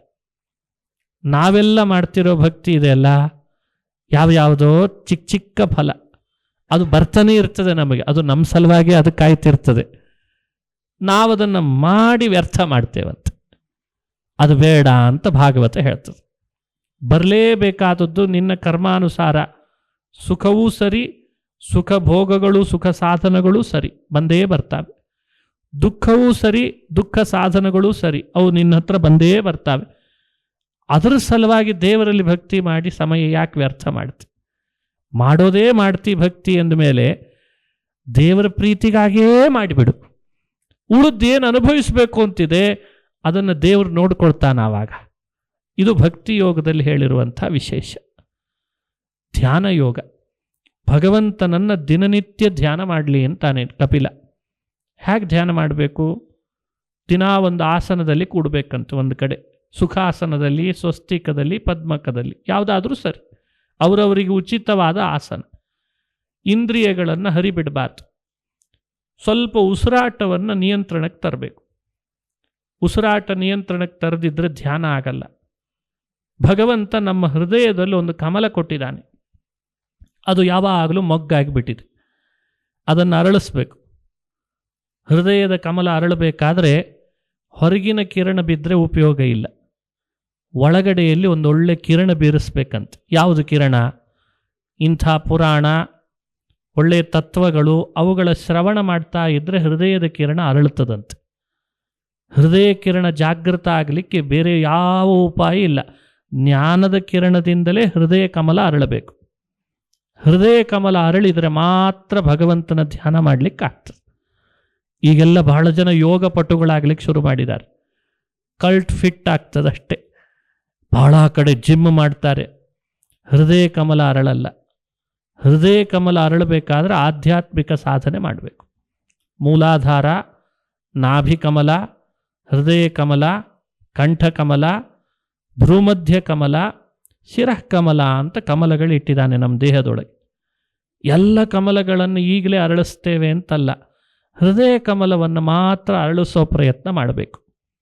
ಬೆಳಗ್ಗೆ ಸ್ವಲ್ಪ ಹೊತ್ತು ಧ್ಯಾನಕ್ಕೆ ಕುಳಿತು ತನ್ನ ಉಸಿರಾಟವನ್ನು ತಾನೇ ನಿಯಂತ್ರಣಕ್ಕೆ ತಂದು ಹೃದಯದ ಕಮಲವನ್ನು ಅರಳಿಸಿ ಆ ಭಗವಂತನ ಪಾದದಿಂದ ಆರಂಭ ಮಾಡಿ ಶಿರಃ ಪರ್ಯಂತರ ಧ್ಯಾನ ಮಾಡಲಿ ಅಂತಾನೆ. ಹೇಗೆ ಧ್ಯಾನ ಮಾಡಬೇಕು? ಸಂಚಿಂತಯೇದ್ ಭಗವತಶ್ಚರಣಾರವಿಂದಂ ವಜ್ರಾಂಕುಶಧ್ವಜ ಸರೋರುಹ ಲಾಂಛನಾಢ್ಯಂ ಉತ್ತುಂಗರಕ್ತವಿಲಸನ್ನಖ ಚಕ್ರವಾಲ ಜ್ಯೋತ್ಸ್ನಾಭಿರಾಹತ ಮಹದೃದಯಾಂಧಕಾರಂ. ನೋಡಿ, ಹೃದಯ ಕಮಲದಲ್ಲಿ ಭಗವಂತನ ಪಾದದಿಂದ ಶಿರಃ ಪರ್ಯಂತರ ಧ್ಯಾನ ಮಾಡೋ ಧ್ಯಾನ ಯೋಗ ಹೇಳ್ಕೊಡ್ತಾನೆ ಕಪಿಲ. ದೇವರ ಪಾದ ಚಿಂತನೆ ಮಾಡಬೇಕಂತ. ಪಾದ ಹೇಗಿದೆ? ಪಾದದ ಕೆಳಭಾಗ ಅಂದರೆ ಅಂಗಾಲಿನಲ್ಲಿ ಕೆಂಪಾಗಿದೆ ಅಂತ. ಅಂಗಾಲು ಕಮಲದಷ್ಟು ಕೆಂಪಾಗಿದೆ. ರೇಖೋಪರೇಖೆಗಳಿದ್ದಾವೆ. ಧ್ವಜ, ವಜ್ರ, ಅಂಕುಶಗಳ ಚಿಹ್ನೆ ಆ ಭಗವಂತನ ಪಾದದಲ್ಲಿದೆ ಅಂತ ಧ್ಯಾನ ಮಾಡಬೇಕು.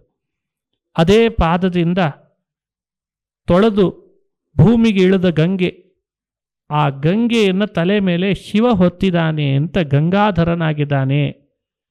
ಆ ಗಂಗೆ 3 ಲೋಕದ ಪಾಪಗಳನ್ನು ಕಳೀತಾಳೆ. ಪಾದ ತೊಳೆದ ನೀರೇ ಇಷ್ಟೆಲ್ಲ ಭೂಮಿಯ ಪಾಪ ಕಳೀತದೆ ಅಂದರೆ ಪಾದ ಹೇಗಿರಬೇಡ ಅಂತ ಪಾದ ಚಿಂತನೆ ಮಾಡಬೇಕಂತ.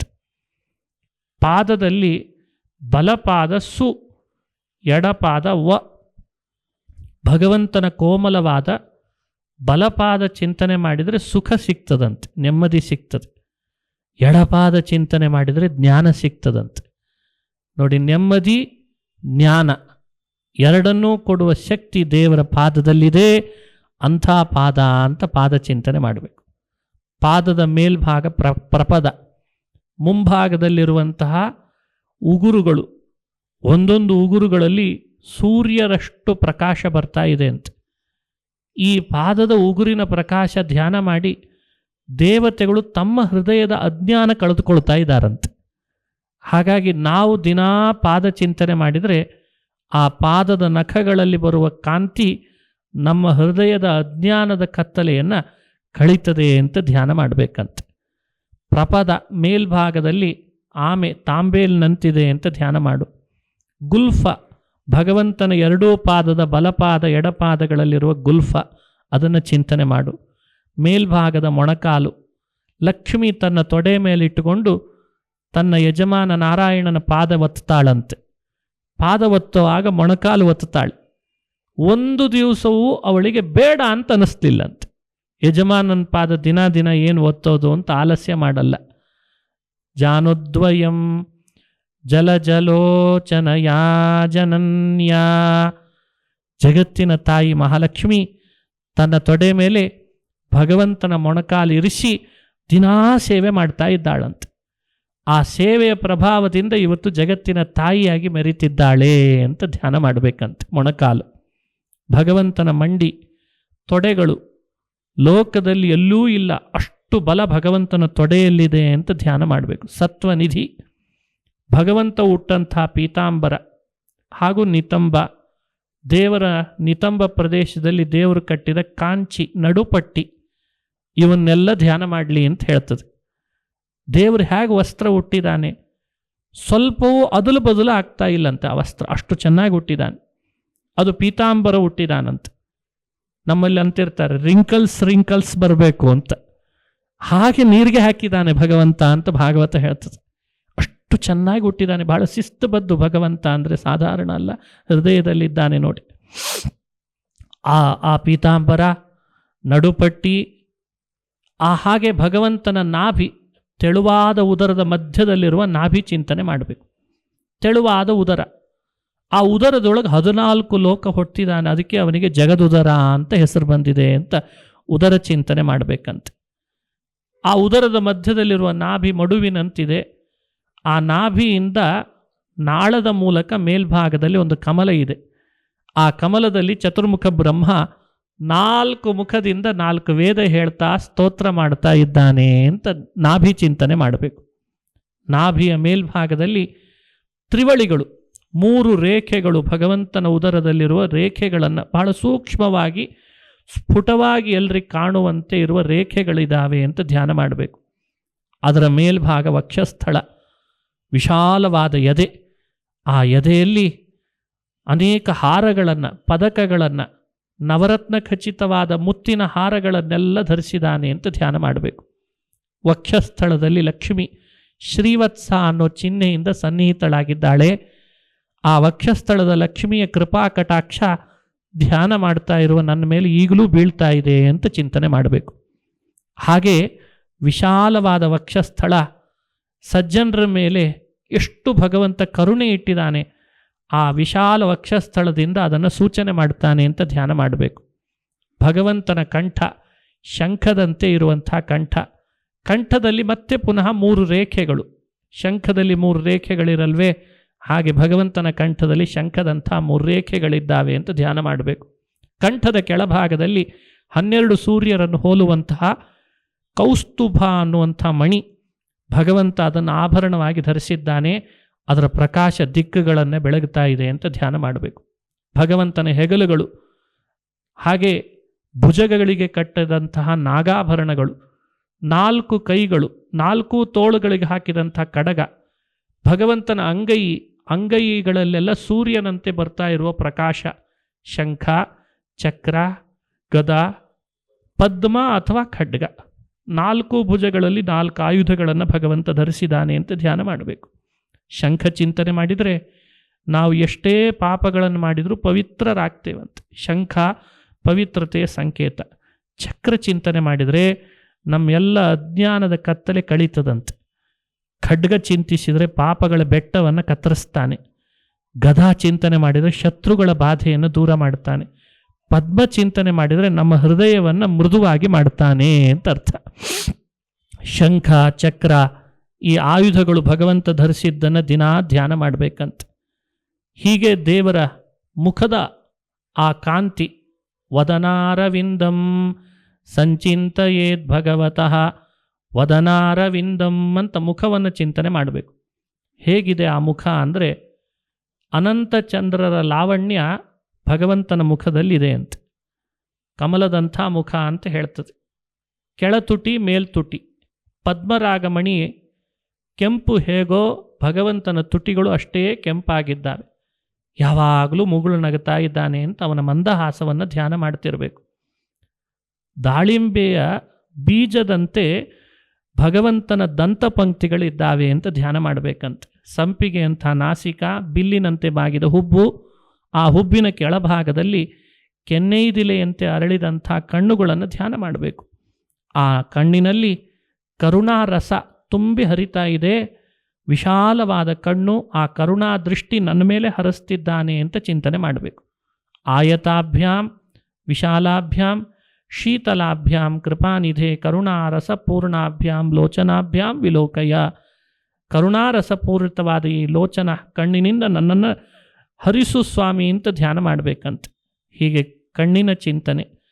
ಬಿಲ್ಲಿನಂತೆ ಬಾಗಿದ ಹುಬ್ಬಿಗೆ ತಕ್ಕ 2 ಕಿವಿಗಳು, ಬಲಭಾಗ ಎಡಭಾಗದ ಕಿವಿಗಳು ಚಕ್ಕುಲಿಯಂತೆ ದುಂಡಾಗಿದೆ ಅಂತ. ಆ ಕಿವಿಗಳ ಕೆಳಭಾಗದಲ್ಲಿ ಮೀನಿನ ಆಕಾರದ ಕುಂಡಲಗಳನ್ನು ಧರಿಸಿದಾನಂತೆ. ಅದಕ್ಕೆ ಮಕರ ಕುಂಡಲ ಅಂತ ಕರೀತಾರೆ. ಅವುಗಳಲ್ಲಿ ರತ್ನ ಖಚಿತವಾಗಿದ್ದಕ್ಕೆ ಅವುಗಳ ಪ್ರಕಾಶ ಎಲ್ಲ ದಿಕ್ಕುಗಳನ್ನು ಬೆಳಗಿಸ್ತಾ ಇದೆ ಅಂತ ಕರ್ಣಕುಂಡಲಗಳನ್ನು ಧ್ಯಾನ ಮಾಡಬೇಕು. ವಿಶಾಲವಾದ ಹಣೆ, ಹಣೆ ಬಹಳ ವಿಶಾಲ, ಅಲ್ಲಿಯೂ ತ್ರಿವಳಿಗಳಿದ್ದಾವೆ. ಕಂಠ ತ್ರಿರೇಖ, ನಾಭಿ ಮೇಲ್ಭಾಗದಲ್ಲಿ ತ್ರಿರೇಖ, ಹಣೆಯಲ್ಲಿ ತ್ರಿರೇಖ, 3 ಕಡೆ ತ್ರಿರೇಖೆಗಳಿದ್ದಾವೆ ಭಗವಂತನಿಗೆ. ಹಣೆ ಬಹಳ ವಿಶಾಲ, ವಿಶಾಲವಾದ ಹಣೆಯಲ್ಲಿಟ್ಟ ಕೆಂಪಾದಂಥ ತಿಲಕವನ್ನು ಧ್ಯಾನ ಮಾಡಬೇಕಂತ. ಆ ಭಗವಂತನ ತಲೆ ಮೇಲ್ಭಾಗ ಬಹಳ ಕೂದಲುಗಳಿದ್ದಾವೆ, ದಟ್ಟವಾದ ನೀಳವಾದ ಗುಂಗುರು ಗುಂಗುರು ಕೂದಲುಗಳು. ಅದರ ಮೇಲೆ ಬಂಗಾರದ ವಜ್ರ ಖಚಿತವಾದ ಕಿರೀಟವನ್ನು ಧರಿಸಿದ್ದಾನೆ ಅಂತ ಧ್ಯಾನ ಮಾಡಬೇಕಂತ. ಈಗ ನೋಡಿ, ಇದಿಷ್ಟು ಭಾಗವತದ ಕಪಿಲನ ಉಪದೇಶದಲ್ಲಿ ಬಂದ ಧ್ಯಾನ ಯೋಗ ಅಂತ ಹೇಳ್ತಾರೆ. ಪಾದದಿಂದ ಆರಂಭ ಮಾಡಿದರೆ ಶಿರಃ ಪರ್ಯಂತ ದೇವರು ಹೇಗಿದ್ದಾನೆ ಅಂತ ಧ್ಯಾನ ಮಾಡೋದು. ಅವನ ಒಂದೊಂದು ಅಂಗಗಳು ಅದು ಚಿನ್ಮಯವಾದ ಅಂಗ, ಸಕ್ಕರೆ ಗೊಂಬೆ ಇದ್ದ ಹಾಗೆ. ಯಾವತ್ತೂ ಸಕ್ಕರೆ ಗೊಂಬೆಯ ಕೈ ಕಾಲು ಹುಳಿ ಇದೆ ಅಂತಿಲ್ಲ. ಹಾಗೆ ಭಗವಂತನ ಕೈ ಕಾಲು ತಲೆ ಎದೆ ಕಣ್ಣು ಕೂದಲು ಎಲ್ಲವೂ ಚಿನ್ಮಯನೇ ಅಂತ. ಚಿನ್ಮಯನಾದ ಸಾಕಾರನಾದ ಶ್ರೀಹರಿಯನ್ನು ಹೃದಯ ಕಮಲದಲ್ಲಿ ದಿನಾ ಧ್ಯಾನ ಮಾಡ್ರಿ ಅಂತ ಭಾಗವತ ಕರೆ ಕೊಡ್ತದೆ. ಹೀಗೆ ನನ್ನನ್ನು ನೀನು ಧ್ಯಾನ ಮಾಡು ಅಮ್ಮ, ನಾನು ನಿನಗೆ ಸಿಗುತ್ತೇನೆ ಅಂತಂದಂತೆ ಕಪಿಲ. ಆಮೇಲೆ ವೈರಾಗ್ಯ ಯೋಗವನ್ನು ಉಪದೇಶ ಮಾಡ್ತಾನೆ. ಮನುಷ್ಯನಿಗೆ ದೇಹ ಪಡೆಯುವಾಗಲೇ ತಾಯಿ ಗರ್ಭವಾಸದಲ್ಲಿ ಬಹಳ ದುಃಖದ ಅನುಭವ ಆಗಿರ್ತದಂತೆ. ಅತಿ ದುಃಖದ ಅನುಭವ ಅಂದರೆ ತಾಯಿ ಗರ್ಭವಾಸ. ಹೆಣ್ಣಿಗೂ ಸರಿ ಗಂಡಿಗೂ ಸರಿ, ಎಲ್ಲರೂ ಗರ್ಭವಾಸ ಮಾಡಿಯೇ ಬಂದವರಲ್ವೇ ನಾವೆಲ್ಲ. ಅಷ್ಟು ದುಃಖದ ಅನುಭವ ಆಗಿರ್ತದೆ. ಹಾಗಾಗಿ ಮನುಷ್ಯ ದೇಹ ಭಾರಿ ಭಾರಿ ಬರೋದು ಅಂತಾದರೆ ಆ ಗರ್ಭವಾಸದ ದುಃಖ ಅನುಭವಿಸಬೇಕು. ಅದಕ್ಕೆ ಭಗವಂತ ಹೇಳ್ತಾನೆ, ಗರ್ಭವಾಸ ಅಂದರೆ ಏನು ಸಾಮಾನ್ಯ ಅಲ್ಲ, ಅದು ಮಲಮೂತ್ರದ ಮಧ್ಯದಲ್ಲಿ ಬೆಳೀತದಂತೆ ದೇಹ.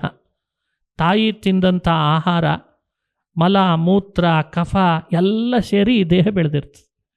ಹೊರಗೆ ಬಂದ ಮೇಲೆ ಭೂಸ್ಪರ್ಶ ಆದ ಕೂಡಲೇ ನಾವೆಲ್ಲ ನಾನು ನಾನು ಅನ್ಲಿಕ್ಕೆ ಶುರು ಮಾಡ್ತೀವಿ. ಅಹಂ ಮಮಾಭಿಮಾನೋತ್ಥ ಕಾಮಲೋಭಾದಿಭಿರ್ವೃತಃ. ಈ ದೇಹದ ಮೇಲೆ ಯಾಕಷ್ಟು ಅಭಿಮಾನ ಮಾಡ್ತೀವಿ ಅಂತಾನೆ ಕಪಿಲ. ಈ ದೇಹದ ಮೇಲೆ ಮಾಡ್ತಾ ಇರುವ ಇವತ್ತಿನ ಈ ಅಭಿಮಾನ, ಇದರ 1/4 ಅಂಶ ದೇವ್ರ ಮೇಲೆ ಮಾಡಿದರೆ ಇಷ್ಟೊತ್ತಿಗೆ ದೇವರು ಸಿಗುತ್ತಿದ್ದ ಅಂತಾರೆ. ಎಷ್ಟು ದೇಹದ ಮೇಲೆ ಅಭಿಮಾನ. ಕನ್ನಡಿ ಮುಂದೆ ನಿಲ್ತಾನೆ, ಕೂದಲು ಯಾಕೋ ಬೆಳಗಾಯ್ತು ಅಂತಾನೆ, ಹಲ್ಲು ಯಾಕೋ ಮುರಿದೋಯ್ತು ಅಂತಾನೆ. ಮೊದಲೆಲ್ಲ ಕಪ್ಪಿದ್ದದ್ದು ಬೆಳ್ಳಗಾದರೆ ಭಾರಿ ಸಮಸ್ಯೆ. ಈಗ ಎಲ್ಲರೂ ಕೂದಲು ಕೆಂಪಾಗಲಿಕ್ಕೆ ಶುರುವಾಗಿದೆ. ಈಗ ಕಪ್ಪು ಅಲ್ಲ ಬೆಳ್ಳಗೂ ಅಲ್ಲ, ಹೊಸ ಹೊಸ ಬಣ್ಣಕ್ಕೆ ಮಾರ್ಪಾಡು ಮಾಡ್ಕೊಳ್ಳಿಕ್ಕೆ ಶುರು ಮಾಡಿದ. ದೇಹದಲ್ಲಿ ಯಾವ ಅವಯವ ಹೆಚ್ಚು ಕಡಿಮೆ ಆದರೂ ಭಾಳ ಅದ್ರ ಬಗ್ಗೆ ವಿಚಾರ ಮಾಡ್ತಾನೆ. ಆದರೆ ಕಪಿಲ ಹೇಳ್ದ, ದೋಣಿ ದಾಟ್ಲಿಕ್ಕೆ, ಸಂಸಾರ ಸಾಗರ ದಾಟ್ಲಿಕ್ಕಷ್ಟೇ ಈ ದೇಹ ಅನ್ನೋದು ದೋಣಿ ಇದ್ದ ಹಾಗೆ, ದಾಟಿದ ಮೇಲೆ ದೋಣಿ ಕೆಲಸ ಇರಲ್ಲ ಅಂತಾನೆ. ಹಾಗೆ ದೇಹದ ಮೇಲೆ ಅತಿ ಅಭಿಮಾನ ಬೇಡ ಅನ್ನಲಿಕ್ಕೆ ಗರ್ಭವಾಸದ ದುಃಖದ ಅನುಭವ ಹೇಗಿರ್ತದೆ ಅದನ್ನು ವಿವರಣೆ ಮಾಡ್ತದೆ. ಇದು ವೈರಾಗ್ಯ ಯೋಗ. ಕೊನೆಗೆ ತತ್ವಗಳ ವಿಶೇಷ ಪರಿಚಯ ಮಾಡಿಸಿ ಆ ತಾಯಿಯನ್ನು ಉಪದೇಶ ಮಾಡಿ ಕೃತಾರ್ಥಳನ್ನು ಮಾಡಿದ. ತಾಯಿಯನ್ಲು ಎಂಥ ಉಪದೇಶ ಮಾಡಿದ್ದಿ, ನಾನು ಸದಾ ನಿನಗೆ ಚಿರಋಣಿ ಆಗ್ತೇನೆ ಅಂತ ದೇವರ ಪಾದಕ್ಕೆ ನಮಸ್ಕರಿಸಿ ನದಿಯಾಗಿ ಹರಿದ್ಲು ಅಂತದೆ. ಇವತ್ತಿಗೂ ಆ ನದಿ ಗುಪ್ತಗಾಮಿನಿಯಾಗಿ ಮಾತೃಗಯಾದಲ್ಲಿದೆ ಅಂತ ತಿಳಿಸ್ತಾರೆ. ಒಂದು ಸರಸ್ವತಿ, ಇನ್ನೊಂದು ದೇವಹೂತಿನೇ ನದಿಯಾಗಿ ಹರಿದ್ಲು ಭಗವಂತನ ಉಪದೇಶದ ಪ್ರಭಾವದಿಂದ. ಆಮೇಲೆ ಅವಳು ಸದ್ಗತಿ ಪಡೆದ್ಲು ಅಂತ. ಯೈದ ಮನುಷ್ಯೃಣೋತಿ ಯೋಭಿಧತ್ತೆ ಕಪಿಲ ಮುನೇರ್ಮತಮಾತ್ಮ ಯೋಗ ಗುಹ್ಯಂ ಭಗವತಿ ಕೃತಧೀ ಸುಪರ್ಣಕೇತೌ ಉಪಲಭತೆ ಭಗವತ್ಪದಾರವಿಂದಂ. ಭಗವಂತನ ಕಪಿಲಗೀತೆಯನ್ನು ಯಾರು ಶ್ರವಣ ಮಾಡ್ತಾರೆ ಅವರೆಲ್ಲ ದೇವರಿಗೆ ಯಾವಾಗಲೂ ಕೃತಜ್ಞರಾಗಿರ್ತಾರಂತೆ. ನಮ್ಮಲ್ಲಿ ಅದೇ ಕೊರತೆ. ನಾವು ಉಪಕಾರ ಮಾಡಿಸ್ಕೊಳ್ಳುವಾಗ ಚೆನ್ನಾಗಿ ಮಾಡಿಸ್ಕೋತೀವಿ, ಎಲ್ಲರ ಹತ್ರ ಮಾಡಿಸ್ಕೋತೀವಿ, ಆಮೇಲೆ ಅವರನ್ನು ಮರೆತು ಬಿಡ್ತೀವಿ. ಕೃತಜ್ಞತೆ ಇರಲ್ಲ ಅವರ ಬಗ್ಗೆ. ಭಗವಂತ ಎಷ್ಟು ಉಪಕಾರ ಮಾಡಿದ್ದಾನೆ, ದೇಹ ಕೊಟ್ಟಿದ್ದಾನೆ, ಮನಸ್ಸು ಕೊಟ್ಟಿದ್ದಾನೆ, ಆಲೋಚನೆ ಶಕ್ತಿ ಕೊಟ್ಟಿದ್ದಾನೆ, ಏನೆಲ್ಲ ಕೊಟ್ಟಿದ್ದಾನೆ. ಅವನಿಗೆ ಒಂದು ಕೃತಜ್ಞತೆ ಸಲ್ಲಿಸ್ಬೇಕಲ್ವೇ? ಕಪಿಲಗೀತೆಯನ್ನು ಶ್ರವಣ ಮಾಡಿದರೆ ಕೃತಜ್ಞತಾ ಭಾವ ಬರ್ತದೆ. ನೋಡಿ, ತಾಯಿ ದೇವಹೂತಿಗೆ ಮಗನಾಗಿದ ಕಪಿಲ ತತ್ವವನ್ನು ಉಪದೇಶ ಮಾಡಿ ಅವಳನ್ನು ಸದ್ಗತಿಗೆ ಕಳಿಸಿದ. ಇದೇ ದೊಡ್ಡ ಕೃತಜ್ಞತೆ. ನಾವು ಈ ರೀತಿಯಾಗಿ ಕೃತಜ್ಞತೆಯನ್ನು ದೇವರಲ್ಲಿ ಸಲ್ಲಿಸಬೇಕು. ಅವನು ಹೇಳಿದಂತೆ ನಡಿಬೇಕು, ಅವನು ನುಡಿದದ್ದನ್ನು ಕೇಳಬೇಕು, ಕೇಳಿದಂತೆ ಆಚರಣೆ ಮಾಡಬೇಕು. ಆವಾಗ ನಮಗೆ ಸದ್ಗತಿಯಾಗಲಿಕ್ಕೆ ಸಾಧ್ಯ. ಈ ಉಪದೇಶ 3ನೇ ಸ್ಕಂದದಲ್ಲಿ ಬರ್ತದೆ. ಇದೆಲ್ಲ ವಿದುರ ಮೈತ್ರೇಯರ ಸಂವಾದದಲ್ಲಿ ಮೂಡಿ ಬಂದದ್ದು. 4ನೇ ಸ್ಕಂದ ಶ್ರೀಮದ್ ಭಾಗವತದಲ್ಲಿ ಪ್ರಾರಂಭದಲ್ಲಿ ಹೇಳಿದ್ದು ದಕ್ಷಾಧ್ವರ ಧ್ವಂಸ ಪ್ರಕರಣ ಅಂತ. ಪ್ರಸೂತಿ ಅಂತ ಸ್ವಯಂಭೂ ಮನುವಿನ 3ನೇ ಮಗಳನ್ನು ದಕ್ಷನಿಗೆ ಕೊಟ್ಟು ಮದುವೆ ಮಾಡಿಸಿದ್ದ. ಪ್ರಜಾಸಂತತಿ ವೃದ್ಧಿ ಆಗಲಿ ಅಂತ ಬ್ರಹ್ಮದೇವರು ದಕ್ಷನಿಗೆ ಆದೇಶ ಮಾಡಿದರು. ದಕ್ಷ ಸರಿ ಸಂತತಿ ವೃದ್ಧಿ ಆಗಬೇಕು ಅಂತ ಮಕ್ಕಳನ್ನು ಪಡೆದ. ಪ್ರಜಾಪತಿ ಅವನು ಒಬ್ಬ, ಪ್ರಜಾಸಂತತಿ ವೃದ್ಧಿ ಮಾಡಿದ. 60 ಮಕ್ಕಳನ್ನು ಪಡೆದಂತೆ. ಇವತ್ತಿನವ್ರು ಕೇಳಿದ್ರೆ ಹೆದರಿಕೆ ಆಗ್ತದೆ.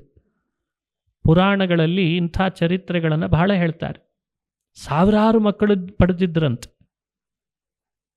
ಅದರಲ್ಲಿ ಇವನು 60 ಮಕ್ಕಳನ್ನು ಪಡೆದಿದ್ದ. 60 ಕನ್ಯೆಯರನ್ನೇ ಪಡೆದ. ಸಂತತಿ ಕನ್ಯೆಯರಿಂದ ವೃದ್ಧಿ ಆಗಲಿ, ದೇವರ ಸಂಕಲ್ಪ ಆಗಿದೆ ಅಂತ. ಸರಿ, ಇಂಥ 60 ಕನ್ಯೆಯರನ್ನು ಮದುವೆ ಮಾಡಿ ಕೊಡಬೇಕಲ್ಲ. 27 ಜನರನ್ನು ಚಂದ್ರನಿಗೆ ಕೊಟ್ಟು ಮದುವೆ ಮಾಡಿಸಿದ. ಅತ್ರಿ ಋಷಿಗಳ ಮಗ ಚಂದ್ರ. ಚಂದ್ರ 27 ಜನರನ್ನು ಮದುವೆ ಮಾಡಿಕೊಂಡು ಆಕಾಶದಲ್ಲಿದ್ದಾನೆ. ಅವರಿಂದ ಸಂತತಿ ಪಡೆದ ಅವನು. ಅಶ್ವಿನಿ, ಭರಣಿ, ಕೃತ್ತಿಕಾ, ರೋಹಿಣಿ, ಮೃಗಶಿರ, ಆರಿದ್ರ, ಪುನರ್ವಸು 27 ನಕ್ಷತ್ರಗಳ ಹೆಸರಿದ್ದಾವಲ್ಲ, ದಕ್ಷನ ಮಕ್ಕಳು ಅವರೆಲ್ಲ ಚಂದ್ರನಿಗೆ ಪತ್ನಿಯರಾದರು ಅಂತ ಪುರಾಣ ಹೇಳ್ತದೆ. ಸಂತತಿ ಪಡೆದ. ಅವರ ಸಂತತಿ ಹೆಸರುಗಳನ್ನು ಉದಾಹರಿಸ್ತಾರೆ ಕೆಲವರದ್ದನ್ನು. 10 ಜನ ಕನ್ಯೆಯರನ್ನು ದಕ್ಷ ಯಮಧರ್ಮರಾಜನಿಗೆ ಮದುವೆ ಮಾಡಿಕೊಟ್ಟ. ಯಮಧರ್ಮನಿಂದ ಸಂತತಿ ಬೆಳವಣಿಗೆ ಆಯಿತು. ಕಶ್ಯಪ ಋಷಿಗಳಿಗೆ 13 ಕನ್ಯೆಯರನ್ನು ಮದುವೆ ಮಾಡಿಕೊಟ್ಟ. ದಿತಿ, ಅದಿತಿ, ಧನು, ಕರ್ದ್ರು, ಕೀಕಸ, ವಿನತ, ಸುರಭಿ ಅವರದೆಲ್ಲ ಹೆಸರುಗಳನ್ನು ಉಲ್ಲೇಖಿಸ್ತಾರೆ. ದಿತಿಯಿಂದ ಹುಟ್ಟಿದವರು ಕಶ್ಯಪರಿಗೆ ದೈತ್ಯರು ಅಂತ ಸಂತತಿ.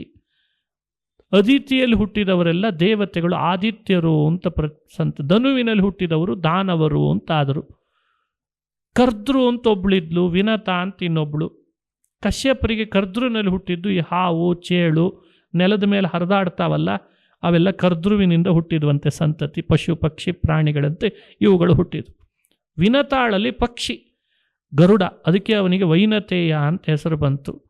ಹೀಗೆ ಪಕ್ಷಿಗಳ ಸಂತತಿ, ಹಾವು ಚೇಳುಗಳ ಸಂತತಿ ಎಲ್ಲ ಕಶ್ಯಪರಿಂದ ಬಂದಿದೆ ಅಂತ. ದಾನವರ ಸಂತತಿ, ದೈತ್ಯರ ಸಂತತಿ, ಆದಿತ್ಯರ ಸಂತತಿ ಎಲ್ಲ ಕಶ್ಯಪರಿಂದ ಬಂತು ಅಂತ ಭಾಗವತ ಉಲ್ಲೇಖ ಮಾಡ್ತದೆ. ಸಂತತಿ ಹೀಗೆ ವೃದ್ಧಿ ಆಗ್ತಾ ಇದೆ. 60 ಕನ್ಯೆಯರಲ್ಲಿ ಕೊನೆಯವಳು ಸತಿ ಅಂತ ಹೆಸರಿಟ್ಟಿದ್ದ ದಕ್ಷ. ಬ್ರಹ್ಮದೇವರು ಹೇಳಿದಂತೆ ಶಿವನಿಗೆ ಕೊಟ್ಟು ಮದುವೆ ಮಾಡಿಸಿದ. ದಕ್ಷ ಪ್ರಜಾಪತಿಗೆ ಶಿವ ಅಳಿಯನಾದ, ದಕ್ಷ ಶಿವನಿಗೆ ಮಾವನಾದ. ಅಳಿಯ ಮಾವರ ಮಧ್ಯದಲ್ಲಿ ಒಂದು ಸಣ್ಣ ಕಲಹ ಶುರು ಆಯ್ತಂತೆ. ಸಾಮಾನ್ಯ ಅಳಿಯ ಮಾವರ ಮಧ್ಯದಲ್ಲಿ ಏನಾದರೂ ಒಂದು ಇದ್ದೇ ಇರ್ತದೆ, ಸ್ವಲ್ಪ ಹೆಚ್ಚು ಕಡಿಮೆ, ಲೋಕದಲ್ಲಿಯೂ ಇರ್ತದಲ್ಲ. ಅದನ್ನು ಇಲ್ಲಿ ಪುರಾಣದಲ್ಲಿ ಹೇಳಬೇಕಾ? ಅಳಿಯ ಅಂದಮೇಲೆ ಒಂಚೂರು ಹೆಚ್ಚು ಕಡಿಮೆ ಇರ್ತಾನೆ, ಮಾವ ಅದಕ್ಕಿಂತಲೂ ಸ್ವಲ್ಪ ಜಾಸ್ತಿನೇ ಇರ್ತಾನೆ ಅಂತ ಇಟ್ಟುಕೊಳ್ಳಿ. ಅದನ್ನು ಪುರಾಣದೊಳಗೆ ಹೇಳ್ತಾರಲ್ಲ ಅಂತ ಅನ್ನಿಸ್ತದೆ. ಅದರಲ್ಲೊಂದು ರಹಸ್ಯ ಇದೆ ಅಂತದೆ ಭಾಗವತ. ಅಳಿಯ ಮಾವ ದಕ್ಷನಿಗೆ ಯಾವುದೋ ಒಂದು ಸಂದರ್ಭದೊಳಗೆ ಸರಿಯಾಗಿ ಗೌರವ ಕೊಡಲಿಲ್ಲ ಅಂತ ಸಿಟ್ಟಾದ್ನಂತೆ. ಯಾವುದೋ ಒಂದು ಸಮಾರಂಭದಲ್ಲಿ ಗೌರವ ಕೊಡಲಿಲ್ಲ ಅಂತ ದಕ್ಷ ಸಿಟ್ಟಾದ. ನನಗೆ ಶಿವ ಮರ್ಯಾದೆ ಕೊಡ್ತಿಲ್ಲ, ಅವಮಾನ ಮಾಡಿದ ಅಂತ ಸಿಟ್ಟಾಗಿ ದ್ವೇಷ ಸರಿದ. ಮೊದಲು ದ್ವೇಷ ಮೊಳಕೆ ಎಷ್ಟಿತ್ತು, ಅದನ್ನೇ ಹೆಮ್ಮರವಾಗಿ ಬೆಳೆಸ್ಕೊಂಡ. ದ್ವೇಷ ಯಾವಾಗಲೂ ಹಾಗೆ, ಅದೊಂದು ರೀತಿ ಮೊದಲು ಸ್ವಲ್ಪ ಇರ್ತದೆ ಕೆಲವ್ರ ಬಗ್ಗೆ. ಅದು ಬರ್ತಾ ಕಾಲ ಕಳೆದ ಹಾಗೆ ಆಗಲೇ ಉಪಶಮನ ಆದರೆ ಒಳ್ಳೆಯದೇ, ಆಗಲಿಲ್ಲ ಅಂದರೆ ಒಳಗೆ ಬೆಳವಣಿಗೆ ಆಗಲಿಕ್ಕೆ ಶುರು ಆಗ್ತದೆ. ಏನೂ ಅದಕ್ಕೇನು ಲಾಭ ಇರಲ್ಲ. ಅಣ್ಣ ತಮ್ಮ, ಗಂಡ ಹೆಂಡತಿ, ಅಪ್ಪ ಮಕ್ಕಳು, ಅತ್ತೆ ಮಾವ ಸೊಸೆ ಎಲ್ಲ ಕಡೆಯಲ್ಲಿ ಹಾಗೆ ಸುಮ್ಮನೆ ಒಂದು ಸಣ್ಣಕ್ಕೆ ಬೆಳ್ಕೊಂಡಿರ್ತದೆ. ಯಾವುದೋ ಒಂದು ಕಾರಣಕ್ಕೆ ಆಗಲೇ ಬಗೆಹರಿಸ್ಕೊಂಡ್ರೆ ಮುಗಿದು ಹೋಗ್ತಿರ್ತದೆ. ಬಗೆಹರಿಸ್ಕೊಳ್ಳಲ್ಲ. ಅವನೇ ಬೇಕಂದರೆ ಬರಲಿ ಅಂತೀವ, ಇವನೇ ಬೇಕಂದರೆ ಬರಲಿ ಅಂತವ. ಅಂತೂ ಇಬ್ಬರು ಮೊಬೈಲ್ನಲ್ಲಿ ಬ್ಲಾಕ್ ಮಾಡಿಟ್ಕೊಂಡು ತಮ್ಮದೇ ಜಗಳ ಸಾರ್ಕೊಂಡು ಅವನು ಬರಲಿಲ್ಲ ಇವನು ಬರಲಿಲ್ಲ ಅಂತ ಹೆಮ್ಮರವಾಗಿ ಬೆಳೆಸ್ತಾರೆ. ಕೊನೆಗೆ ಅದು ಮುಗಿದ ಮೇಲೆ ಅನ್ನಿಸ್ತು, ಇಷ್ಟ್ಯಾಕೆ ಬೇಕಾಗಿತ್ತು ಇಲ್ಲಿ ಅಂತ ಅನ್ನಿಸ್ತು. 4 ದಿನ ಇದ್ದು ಹೋಗೋ ಭೂಮಿ ಒಳಗೆ ಏನು ಸಾಧಿಸ್ತೇವೆ ನಾವೆಲ್ಲ ಅಂದರೆ ಬಾಬಾ ಹಿಮಾಲಯ ಪರ್ವತ ಏರಿ ಧ್ವಜ ಎತ್ತದ ಹಾಗೆ ಮಾಡಿರ್ತೇವೆ, ಧ್ವಜ ಇಟ್ಟ ಹಾಗೆ ಮಾಡಿರ್ತೇವೆ. ಭಾಗವತದಲ್ಲಿ ಅಂಥ ಒಂದು ಕಥೆ ಹೇಳ್ತಾರೆ ನೋಡಿ, ನಮ್ಮನ್ನು ತಿದ್ದಲಿ ಅಂತ ಈ ಕಥೆ, ತಿದ್ದುಕೊಡ್ಲಿ ಅಂತ. ದಕ್ಷ ಭಾರಿ ದ್ವೇಷ ಮಾಡಿಬಿಟ್ಟ. ತನ್ನ ಮನೆಯಲ್ಲಿ ಒಂದು ಯಾಗ ಮಾಡಬೇಕು, ಶಿವನನ್ನು ಕರಿಬಾರ್ದು. ಕರೀದಿದ್ರೆ ಎಲ್ಲ ದೇವತೆಗಳು ಕೇಳ್ತಾರೆ, ಯಾಕೆ ಶಿವ ಬಂದಿಲ್ಲ ನಿಮ್ಮ ಅಳಿಯ ಅಂತ. ದಕ್ಷ ಉತ್ತರ ಕೊಡುವಾಗ ಅವನಿಗೆ ದೊಡ್ಡವರು ಸಣ್ಣವರು ಅಂದರೆ ಮರ್ಯಾದೆ ಕೊಡ್ಲಿಕ್ಕೆ ಗೊತ್ತಿಲ್ಲ, ಅವನ ಅಳಿಯನ್ನು ಮಾಡಿಕೊಂಡದ್ದೇ ತಪ್ಪಾಗಿಬಿಟ್ಟಿದೆ, ಅವನು ಬರಲ್ಲ, ನಾನು ಅವನಿಗೆ ಹೇಳಲ್ಲ, ನನಗೂ ಅವನಿಗೂ ಆಗಲ್ಲ ಅಂತ. ಹಿಂಗೆ ಶಿವನಿಗೆ ಅವಮಾನ ಮಾಡಿ ಅವನ ಬಗ್ಗೆ ತಾತ್ಸಾರ ಮಾಡಿ ದ್ವೇಷ ಸಾಧಿಸ್ಲಿಕ್ಕೆ ಮನೆಯಲ್ಲೊಂದು ಯಾಗ ಮಾಡಿದ. ಭಾಗವತ ಹೇಳ್ತದೆ, ದೇವರ ಪ್ರೀತಿಯಾಗಲಿ ಅಂತ ಮನೆಯಲ್ಲಿ ಯಾಗ ಮಾಡಬೇಕಾಗಿತ್ತು, ದ್ವೇಷ ಸಾಧಿಸ್ಲಿಕ್ಕೆ ಯಾಗ ಮಾಡಿದ್ನಲ್ಲ, ಅದಕ್ಕೆ ಯಾಗ ಪೂರ್ಣ ಆಗಲಿಲ್ಲ ಅಂತ ಭಾಗವತ. ನಮಗೆ ಕಥೆ ಗೊತ್ತಿರ್ತದೆ, ಸಾಮಾನ್ಯವಾಗಿ ತತ್ವ ತಿಳಿಬೇಕು ನಾವು. ಇಡೀ ದಕ್ಷನ ಯಾಗ ದೇವತೆಗಳೆಲ್ಲ ತುಂಬಿ ತುಳುಕ್ತಾ ಇದ್ದರು, ವೇದ ಮಂತ್ರಗಳು ಘೋಷಗಳು ಮಾಡಿದರೂ, ಆಹುತಿಗಳನ್ನು ಕೊಟ್ಟರು, ಪೂರ್ಣಗೊಳ್ಳಿಲ್ಲ ಅಂತದೆ ಭಾಗವತ. ಯಾಕೆ? ಶಿವನಂಥವನ ಮೇಲೆ ದ್ವೇಷ ಮಾಡಿದ್ದಕ್ಕೆ ಆಗಲಿಲ್ಲ. ಇದು ನಮಗೆ ಕೊಡೋ ಸಂದೇಶ. ನಾವು ಕಾರ್ಯಕ್ರಮವನ್ನು ಮಾಡ್ತೇವೆ, ಒಳ್ಳೊಳ್ಳೆ ದೊಡ್ಡ ಖರ್ಚು ಮಾಡಿ ಕಾರ್ಯಕ್ರಮಗಳನ್ನು ಹೂಡುತ್ತೇವೆ, ಒಳಗಡೆಯಲ್ಲಿ ಮಾತ್ರ ದೇವರ ಪ್ರೀತಿಗಿಂತ ಹೆಚ್ಚಾಗಿ ಯಾರದೋ ಮೇಲೆ ದ್ವೇಷ ಸಾಧಿಸ್ಲಿಕ್ಕೆ ಮಾಡ್ತೀವಿ. ಇಂಥ ಕಾರ್ಯಗಳು ಮನುಷ್ಯನಿಗೇನು ಮಾಡ್ತಾವೆ? ಪೂರ್ಣ ಫಲ ಕೊಡುವಂತಾಗಲ್ಲ, ಅರ್ಧಕ್ಕೆ ನಿಂತು ಹೋಗ್ತಾ. ಹಾಸ್ಯಕ್ಕೆ ಹೇಳಿರ್ತೀನಿ, ಒಬ್ಬರು ಪುರೋಹಿತರು ಒಬ್ಬರ ಮನೆಗೆ ಸತ್ಯನಾರಾಯಣ ಪೂಜೆಗೆ ಹೋಗಿದ್ರಂತೆ. ಸಂಕಲ್ಪ ಹೇಳ್ರಿ ಅಂದರೆ ಸರಿ ಸಂಕಲ್ಪ ಹೇಳಲಿಕ್ಕೆ ಪ್ರಾರಂಭ ಮಾಡಿದರು ಪುರೋಹಿತರು. ನಿಮ್ಮದೇನು ಅಭಿಲಾಷೆ ಹೇಳ್ಕೊಳ್ಬೇಕು ಅಂದರು. ಏನಿಲ್ಲ ಪುರೋಹಿತರೇ, ನಮ್ಮ ಎದುರುಗಡೆ ಮನೆಯಲ್ಲಿರೋ ಹುಡುಗ ಫೇಲ್ ಆದರೆ ಸಾಕು, ಅಷ್ಟು ಮಾಡಿಸ್ರಿ ಅಂದ್ರಂತೆ. ಪುರೋಹಿತರು ಕೇಳ್ತಾರಲ್ಲ, ನಿಮ್ಮ ಹುಡುಗ ಪಾಸ್ ಆಗಲಿ ಅಂತ ಕೇಳ್ಕೊಳ್ಳೋದು ಬಿಟ್ಟು ಎದುರುಗಡೆ ಹುಡುಗ ಫೇಲ್ ಆಗಲಿ ಅಂತಿರಲ್ಲ ಯಾಕೆ ಅಂತ. ಏನಿಲ್ಲ, ನಮ್ಮ ಹುಡುಗ ಫೇಲ್ ಆಗೋದು ಗ್ಯಾರಂಟಿ, ಒಬ್ಬ ಜೊತೆಗೆ ಆಟ ಆಡಲಿಕ್ಕೆ ಇರಲಿ ಅಂತ ಅವನು ಸೇರಿಸ್ಕೊಂಡೆ ಅಂತಂತ. ಇದು ಇವತ್ತಿನ ಕಾಲ. ಮನುಷ್ಯನ ಮನಸ್ಸಿನಲ್ಲಿ ದೇವತಾ ಪೂಜೆಗಳು, ವ್ರತ, ಉಪವಾಸ, ಪುರಾಣ ಅಧ್ಯಯನ, ಪಾರಾಯಣಗಳೆಲ್ಲ ಯಾವ್ಯಾವುದೋ ಕಾರಣಕ್ಕಾಗ್ತಾ ಇದ್ದಾವೆ ಅಂದರೆ ಅದಕ್ಕಿಂತ ವಿಪರ್ಯಾಸ ಇನ್ನೊಂದಿಲ್ಲ. ದಕ್ಷ ಯಜ್ಞ ಮಾಡು, ದೇವರ ಪ್ರೀತಿ ಆಗಲಿ ಅಂತ ಮಾಡೋದು ಬಿಟ್ಟು ಶಿವನಿಗೆ ಬುದ್ಧಿ ಕಲಿಸ್ತೀನಿ, ಅವನ ಮೇಲೆ ದ್ವೇಷ ಮಾಡ್ತೀನಿ ಅಂತ ಅವಮಾನ ಮಾಡ್ತೀನಿ ಅಂತ ಹೋದ.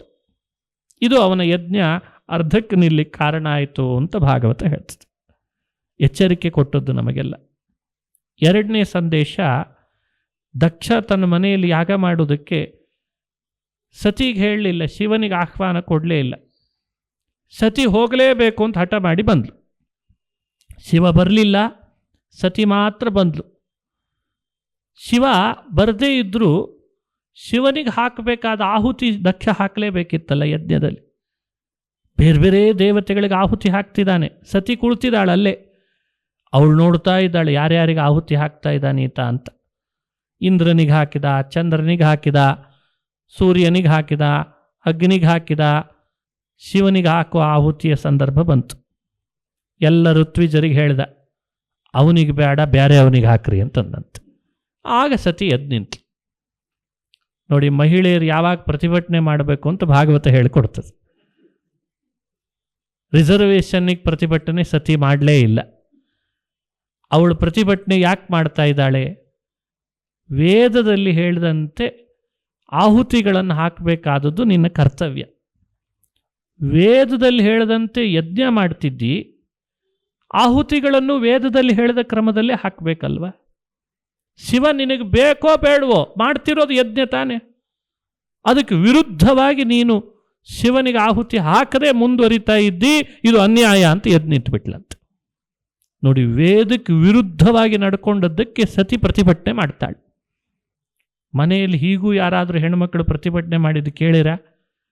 ಮಾಡಬೇಕು ಅಂತದೆ ಭಾಗವತ.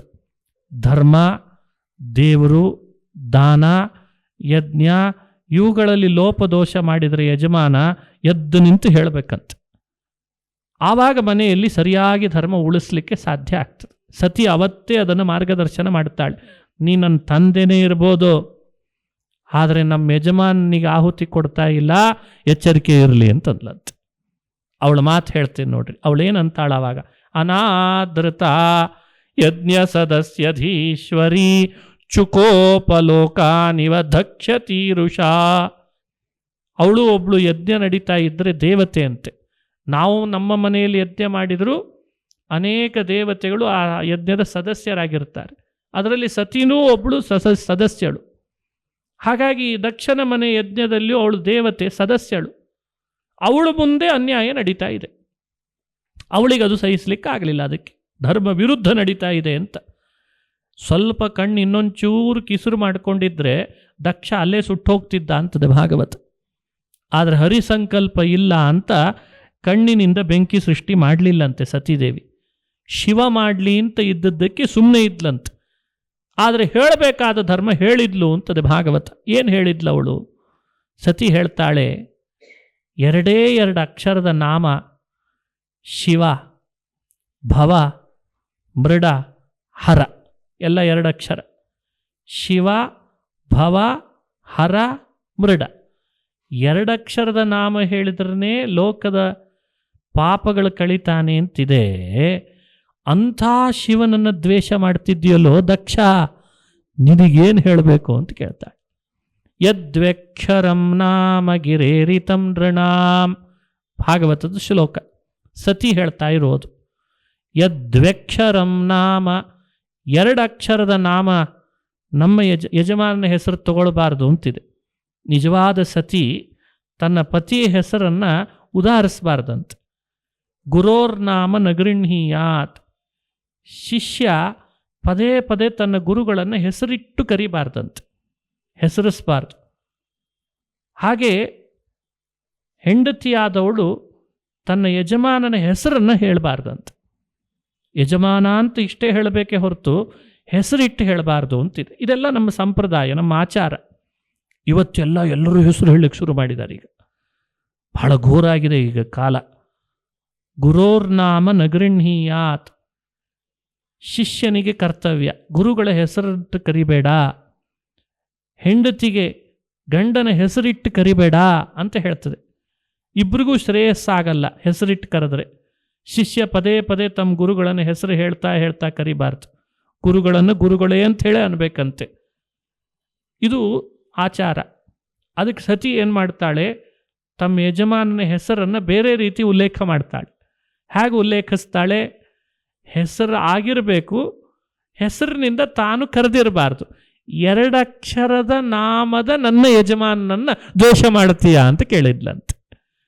ದೇವಲೋಕದೊಳಗೆ 2 ಅಕ್ಷರ ಇರುವ ನಾಮ ಅಂತಂದರೆ, ಹೆಚ್ಚು ನಾಮ ಅಂದರೆ ಶಿವನಿಗೆ ಮಾತ್ರ. ಆಶ್ಚರ್ಯ ನೋಡಿ, ಎಷ್ಟು ಅದ್ಭುತ ಇದೆ.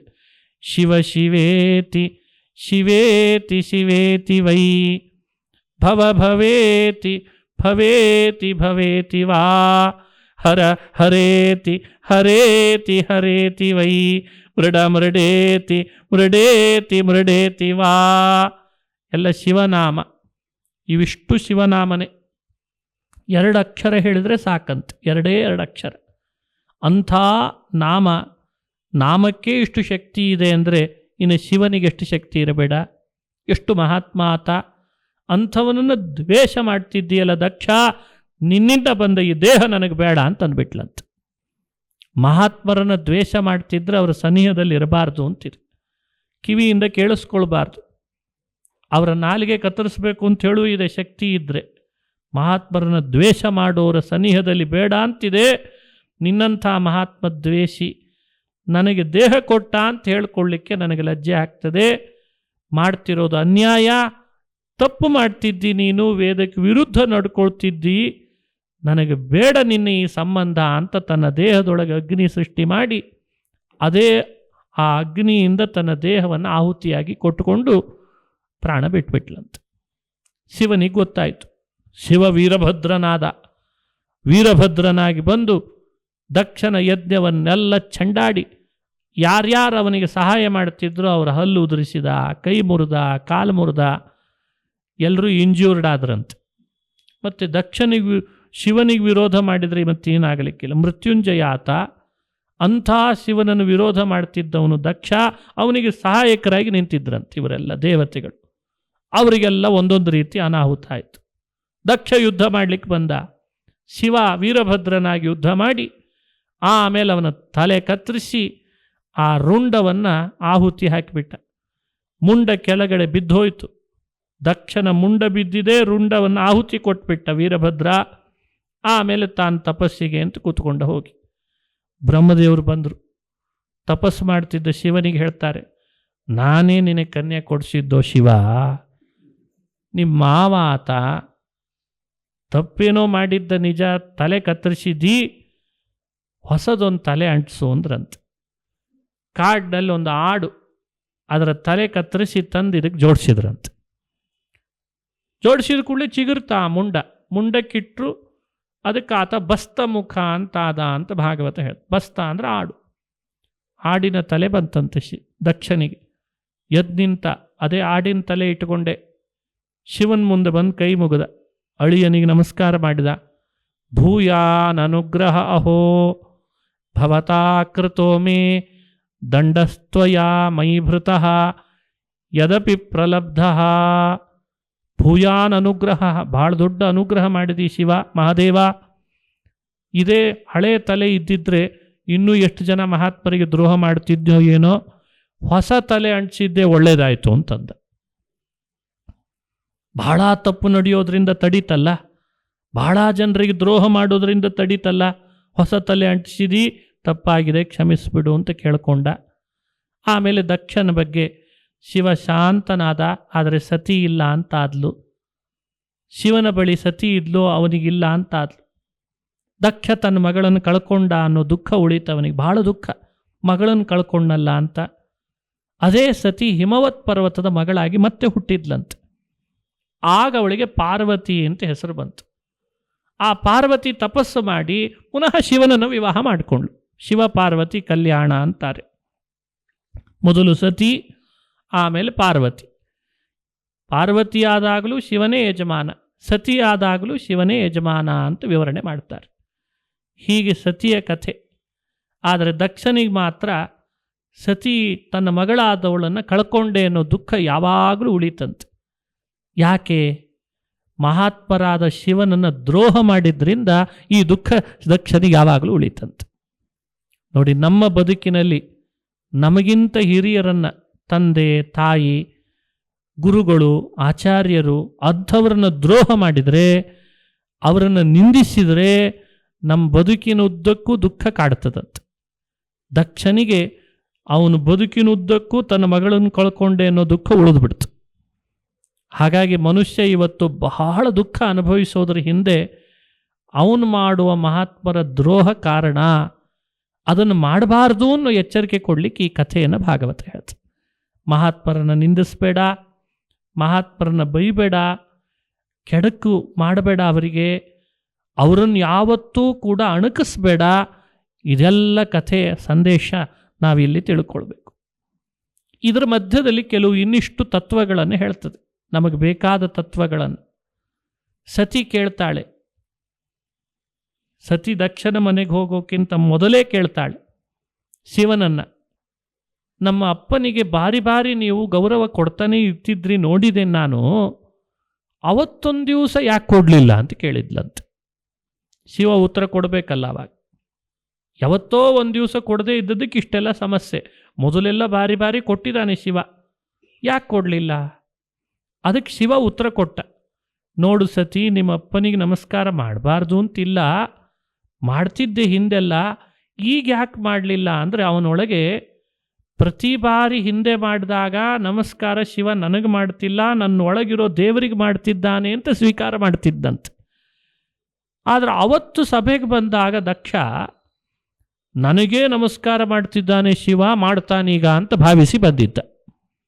ವ್ಯತ್ಯಾಸ ಅರ್ಥ ಆಗ್ತದೆ. ಆಧ್ಯಾತ್ಮಿಕವಾದ ವಿಷಯ. ನಮಸ್ಕಾರ ಅನ್ನೋದು ಭಗವಂತನಿಗೆ ಮಾತ್ರ ಮಾಡಲಿಕ್ಕೆ ಇರೋದು. ನಮಗಿಂತ ಹಿರಿಯರಿಗೂ ಮಾಡಬೇಕಾದದ್ದು ವಿಹಿತವೇ, ನಿಜವೇ. ಅವರಿಗೂ ಮಾಡಬೇಕು, ಅವರ ಒಳಗಿರುವ ದೇವರಿಗೂ ಮಾಡಬೇಕು. ದಕ್ಷ ಹಾಗೇ ಮಾಡಿಸ್ಕೊಳ್ತಿದ್ದ. ಆದರೆ ಅವತ್ತು ಸಭೆಗೆ ಬಂದಾಗ ದೇವರನ್ನು ಮರೆತು ಬಿಟ್ಟಿದ್ದ, ನನಗೇ ಮಾಡ್ತಾನೆ ಅಂದ್ಕೊಂಡಿದ್ದ. ಅದಕ್ಕೆ ಮಾಡಲಿಲ್ಲ ಅನ್ನಂತೆ ಶಿವ.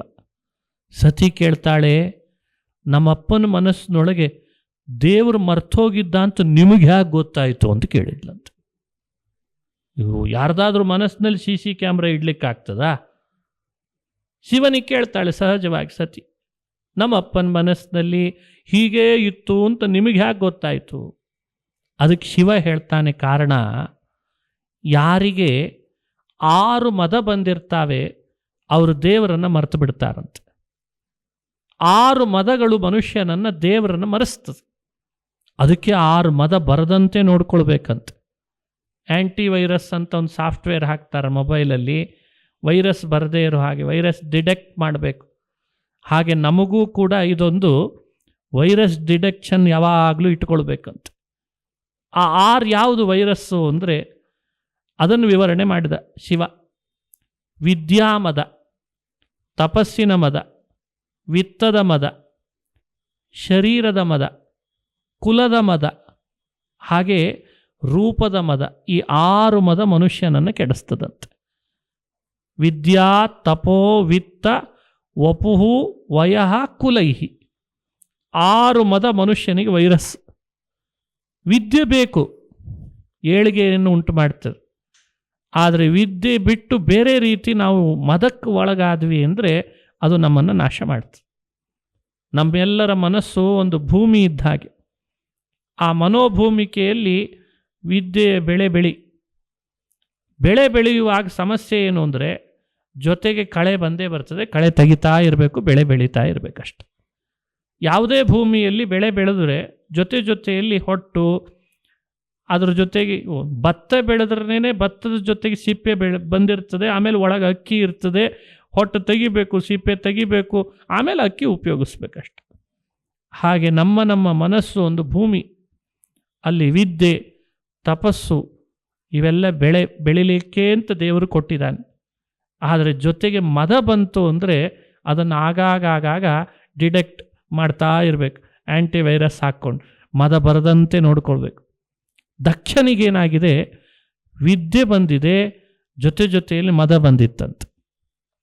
ತಪಸ್ವಿಯಾಗಿದ್ದ, ಮದಭರಿತನಾಗಿದ್ದ. ಹೀಗೆ ಪ್ರತಿಯೊಂದು ಮದ ಆಗಿತ್ತವನಿಗೆ. ಒಳ್ಳೆಯ ಸ್ಥಾನಕ್ಕೇರಿದ, ಅಹಂಕಾರ ಬಂದ್ಬಿಡ್ತು.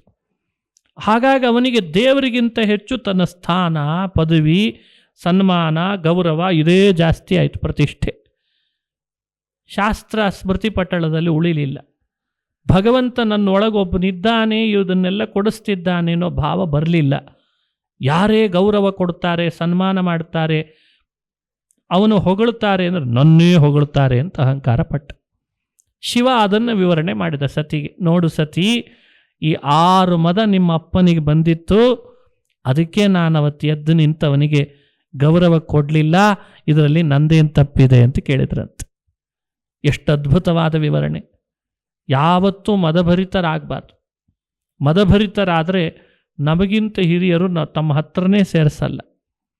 ಅದಕ್ಕೆ ಮದ ಬರದಂತೆ ನಾವೇ ಯೋಚನೆ ಮಾಡಬೇಕು. ಅದಕ್ಕೆ ಆತ್ಮವಿಮರ್ಶನ ಅಂತ ಕರೀತಾರೆ. ಆತ್ಮಾವಲೋಕನ ಅಂತ ಇನ್ನೊಂದು ಶಬ್ದ. ಭಾಗವತಾದಿ ಸಚ್ಚಾಸ್ತ್ರಗಳಲ್ಲಿ ಇದನ್ನು ಹೇಳಿಕೊಡ್ತು ನಮಗೆ. ನಿನ್ನೊಳಗೆ ನೀನು ಇಳಿದು ಎಷ್ಟರ ಮಟ್ಟಿಗೆ ನಿನ್ನ ತಪಸ್ಸು ವಿದ್ಯೆ ಸಾರ್ಥಕವಾಗಿದೆ, ಎಷ್ಟು ಉಪಯೋಗಕ್ಕೆ ಬರ್ತಾ ಇದೆ, ಅಥವಾ ಅದರಿಂದ ಮದ ಬಂದಿದೆನಾ, ಹೇಗೆ ನಿನಗಿಂತ ಹಿರಿಯರಿಗೆ ನೀನು ಗೌರವಿಸ್ತಾ ಇದ್ದೀಯಾ ಇಲ್ವಾ, ಎಲ್ಲ ವಿಮರ್ಶೆ ಮಾಡ್ಕೋತಾ ಇರಬೇಕು. ದಕ್ಷ ವಿಮರ್ಶೆಯಿಂದ ಹೀನನಾದ, ಆತ್ಮವಿಮರ್ಶೆಯಿಂದ ಹೀನನಾದ. ಮದ ಹೆಚ್ಚಾಯಿತು, ಶಿವನನ್ನು ದ್ವೇಷ ಮಾಡಲಿಕ್ಕೆ ಶುರು ಮಾಡಿದ. ಶಿವನನ್ನು ದ್ವೇಷ ಮಾಡಿದ್ರಿಂದ ಮಗಳನ್ನು ಕಳ್ಕೊಳ್ಳೋ ಹಾಗಾಯಿತು.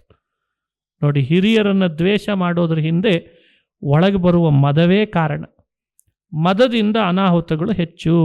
6 ಮದಗಳನ್ನು ಮನುಷ್ಯ ದೂರ ಮಾಡಿಕೊಳ್ಳಿ ಅನ್ನೋ ಪಾಠವನ್ನು ಶಿವ ಜಗತ್ತಿಗೆ ಸಂದೇಶವಾಗಿ ಕೊಡ್ತಾನೆ. ಆನೆ ಗಜಲಕ್ಷ್ಮಿ. ಎಲ್ಲಾದರೂ ದಾರಿಯಲ್ಲಿ ಹೋಗುವಾಗ ಕಂಡ್ರೆ ನಮಸ್ಕಾರ ಮಾಡಬೇಕು, ಇವತ್ತು ಅದೃಷ್ಟ ಸಿಕ್ತು ಅಂತ ಅಂದ್ಕೊಳ್ಬೇಕು, ನಿಜ. ಅದೇನಾದರೂ ಹತ್ತಿರ ಸಿಕ್ಕರೆ ಮತ್ತೆ ಸೊಂಡಲ್ ತಲೆ ಮೇಲೂ ಕೂಡ ಇಡಿಸ್ಕೊಳ್ಬೇಕು. ಆದರೆ ಮದ ಬಂದಾಗ ಇಳಿಸ್ಕೊಳ್ಳಿಕ್ಕೆ ಹೋದರೆ, ಅಲ್ಲ ಮತ್ತು ನೀವು ಹೇಳಿದ್ರಿ ಆನೆ ಗಜಲಕ್ಷ್ಮಿ, ಅದು ಸೊಂಡಲ್ ತಲೆ ಮೇಲೆ ಇಡಲಿ ಅಂತ, ಅದಕ್ಕೆ ಮದ ಬಂದಾಗ ಏನು ಗಜಲಕ್ಷ್ಮಿ ಕಿತ್ತಿ ಎಸೀತದಷ್ಟೆ. ಹಾಗೆ ಮದ ಬಂದಾಗ ಆನೆ ಗಜಲಕ್ಷ್ಮಿ ಸನ್ನಿಧಾನ ಅಂದ್ಕೊಳ್ಳಿಕ್ಕೆ ಆಗಲ್ಲ. ಹಾಗೆ ದಕ್ಷ ಒಳ್ಳೆ educated people, well educated people, ಒಳ್ಳೆ ಇಂಟೆಲಿಜೆಂಟ್, ದೊಡ್ಡ ಪೋಸ್ಟಲ್ಲಿದ್ದ. ಆದರೆ ಏನು ಮಾಡೋಣ, ಒಳಗಡೆಯಲ್ಲೇನು ಸೇರಿಬಿಟ್ಟಿದೆ, ಮದ ಬಂದಿದೆ. ಅದರಿಂದ ಶಿವ ಅವನನ್ನು ದೂರ ಇಡಬೇಕಾಯ್ತಂತೆ. ಶಿವ ದೂರ ಯಾಕೆ ಇಟ್ಟಿದ್ದಾನೆ ಅಂತ ಅರ್ಥೈಸ್ಕೊಳ್ಳಿಕ್ಕೂ ಆಗಲಿಲ್ಲ ಆತನಿಗೆ. ತನ್ನೊಳಗಿರೋ ಮದವನ್ನು ಜಾಗೃತಗೊಳಿಸ್ಕೊಂಡು ಶಿವನನ್ನು ದ್ವೇಷ ಮಾಡಲಿಕ್ಕೆ ಶುರು ಮಾಡಿಬಿಟ್ಟ. ಇದು ಭಾಗವತ ನಮಗೆ ಹೇಳೋ ಕಥೆ. ನಮಗಿಂತ ಹಿರಿಯರು ನಮ್ಮನ್ನು ದೂರ ಇಡ್ತಾರೆ. ಯಾವಾಗ ನಮ್ಮೊಳಗೆ ಮದ ಸೇರಿದೆ ಅಂತ ಅವ್ರಿಗೆ ಅನಿಸಿದರೆ ನಮ್ಮನ್ನು ದೂರ ಮಾಡಿಬಿಡ್ತಾರೆ. ನಾವು ಆ ಮದ ಕಳ್ಕೊಂಡು ಮತ್ತೆ ಅವರ ಹತ್ರ ಹೋಗಬೇಕು. ಈ ತತ್ವ ಪ್ರತಿಯೊಬ್ಬನೂ ತಿಳಿಲಿ. ಇವೇ ಮೌಲ್ಯಗಳು. ಮನುಷ್ಯನಿಗೆ ಇದು ನಿಜವಾದ ಮೌಲ್ಯ, ಮಾನವೀಯ ಮೌಲ್ಯ. ಈ ಹ್ಯೂಮನ್ ವ್ಯವಸ್ಥೆ, ಹ್ಯುಮ್ಯಾನಿಟಿಯಲ್ಲಿ ಬಹಳ ಮುಖ್ಯವಾದದ್ದು ಇದು. ಇವುಗಳನ್ನು ಕಲಿತ್ರೆ ಆದರ್ಶ ವ್ಯಕ್ತಿತ್ವ ಅಂತ ಆಗ್ತದೆ. ಇದನ್ನೆಲ್ಲ ಭಾಗವತ ಬೋಧನೆ ಮಾಡ್ತದೆ. ಸತಿ ಕೇಳ್ತಾಳೆ, ಇಷ್ಟೇ ಸಮಾಧಾನ ಆಗದೆ ಮತ್ತೆ ಸತಿ ಪ್ರಶ್ನಿಸ್ತಾಳೆ ಶಿವನನ್ನು, ಏನೇ ಆಗಲಿ ನಮ್ಮ ಅಪ್ಪ ಬಂದಾಗ ನೀವು ಒಂದು ನಮಸ್ಕಾರ ಮಾಡಬೇಕಿತ್ತು ಬಿಡ್ರಿ ಅಂತಂದ್ಲಂತೆ. ತವ್ರ ಮನೆ ಮೇಲೆ ಆಸೆ ಯಾವ ಹೆಣ್ಣಿಗಿರಲ್ಲ. ಏನೇ ಆಗಲಿ ನಮ್ಮ ಅಪ್ಪನಿಗೊಂದು ನಮಸ್ಕಾರ ಅಂತ ಅಂದುಬಿಟ್ಟಿದ್ರೆ ಅವು ಮದನೇ ಇರಲಿ, ಅವನು ಇನ್ನೇನೋ ಅಹಂಕಾರದಿಂದಲೇ ಇರಲಿ, ನೀವು ಅವತ್ತು ನಮಸ್ಕಾರ ಅಂತ ಒಂದು ಮಾತಂದಿದ್ರೆ ಅದು ವಿಡಿಯೋದಲ್ಲಿ ರೆಕಾರ್ಡ್ ಆಗಿಬಿಡ್ತಿತ್ತು. ನಾ ಮೊಬೈಲ್ನಲ್ಲಿ ಅದನ್ನು ಪ್ರತಿ ಸತಿ ಪ್ಲೇ ಮಾಡಿ ಮಾಡಿ ತೋರಿಸ್ತಿದ್ದೆ ನಮ್ಮ ಅಪ್ಪನಿಗೆ ಅಂತ ಸತಿ. ಅದಕ್ಕೆ ಶಿವ ಏನು ಉತ್ತರ ಕೊಡ್ತಾನೆ, ಬಹಳ ಚೆನ್ನಾಗಿ ಕೊಟ್ಟ. ನೋಡು ಸತಿ, ನಾನವತ್ತು ಎದ್ದು ನಿಲ್ಲಲಿಲ್ಲ, ನಮಸ್ಕರಿಸಲಿಲ್ಲ ಅಂತ ನನ್ನನ್ನು ದೂರ್ತಾ ಇದ್ದೀಯಲ್ಲ. ನಾನವತ್ತು ಎದುರುಗಡೆ ಬ್ರಹ್ಮ ಕೂತಿದ್ದ, ಚತುರ್ಮುಖ ಬ್ರಹ್ಮನ ಅಂತರ್ಯಾಮಿ ವಿಷ್ಣು ನನ್ನ ಧ್ಯಾನ ಮಾಡ್ತಾ ಮಾಡ್ತಾ ಮೈ ಮರ್ತಿದ್ದೆ, ಅದಕ್ಕೆ ನಿಮ್ಮಪ್ಪ ಬಂದದ್ದನ್ನು ನೋಡಲಿಲ್ಲ ಅಂತಂದ್ರಂತೆ. ಸದಾ ಧ್ಯಾನ ಮಾಡ್ತಾರೆ. ಅಧೋಕ್ಷಜೋ ಮೇ ಮನಸಾ ವಿಧೀಯತೆ.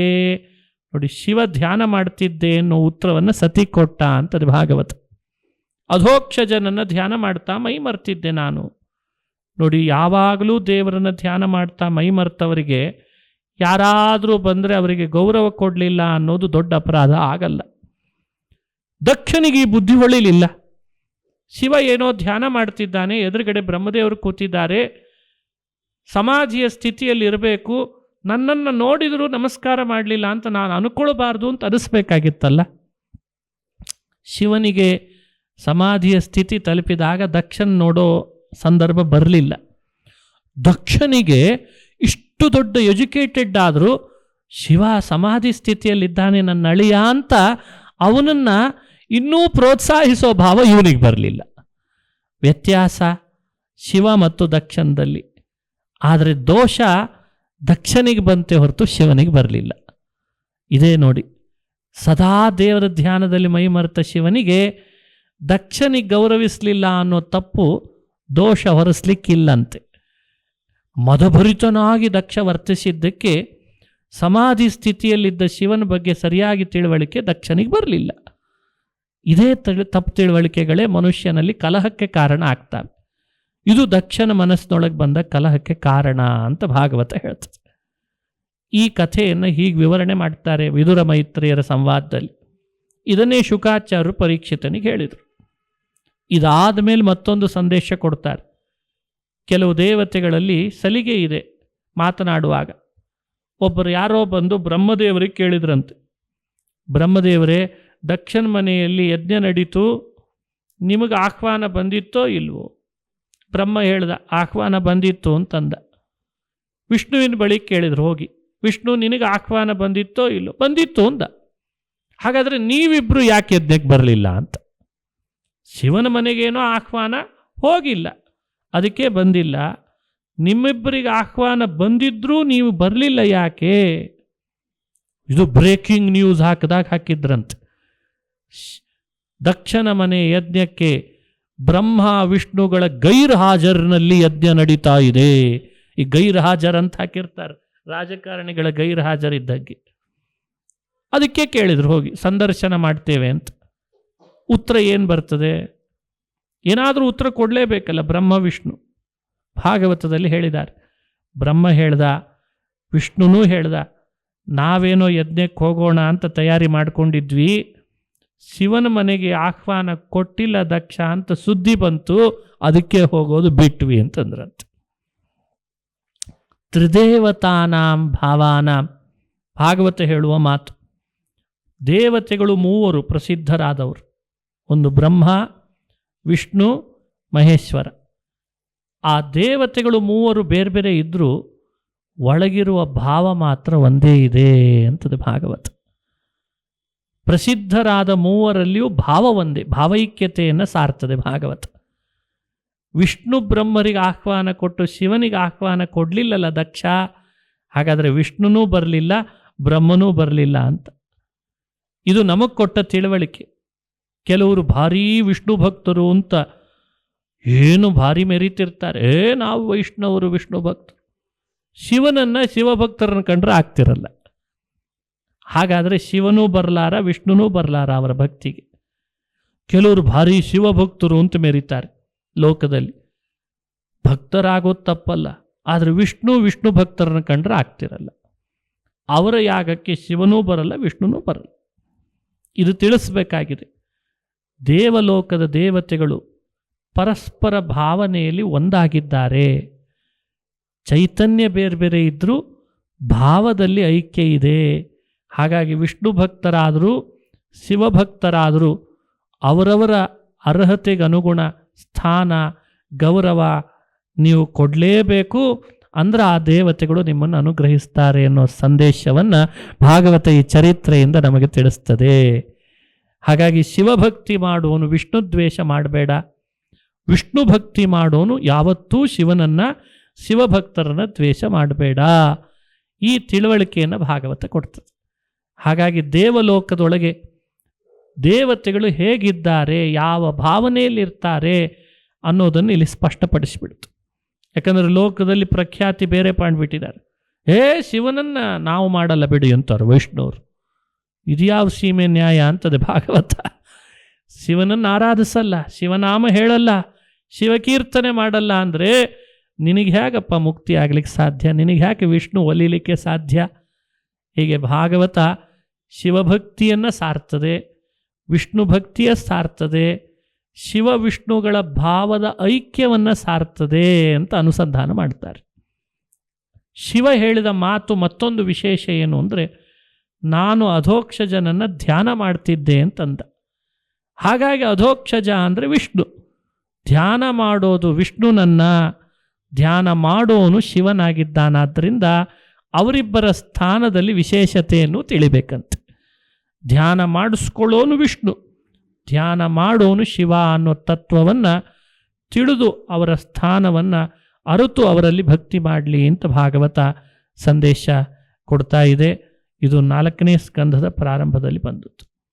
ಮುಂದುವರೆದ ಕಥೆ ಧ್ರುವೋಪಾಖ್ಯಾನ. ನಾಳೆ ಧ್ರುವನ ಚರಿತ್ರೆಯನ್ನು ಚಿಂತಿಸೋಣ.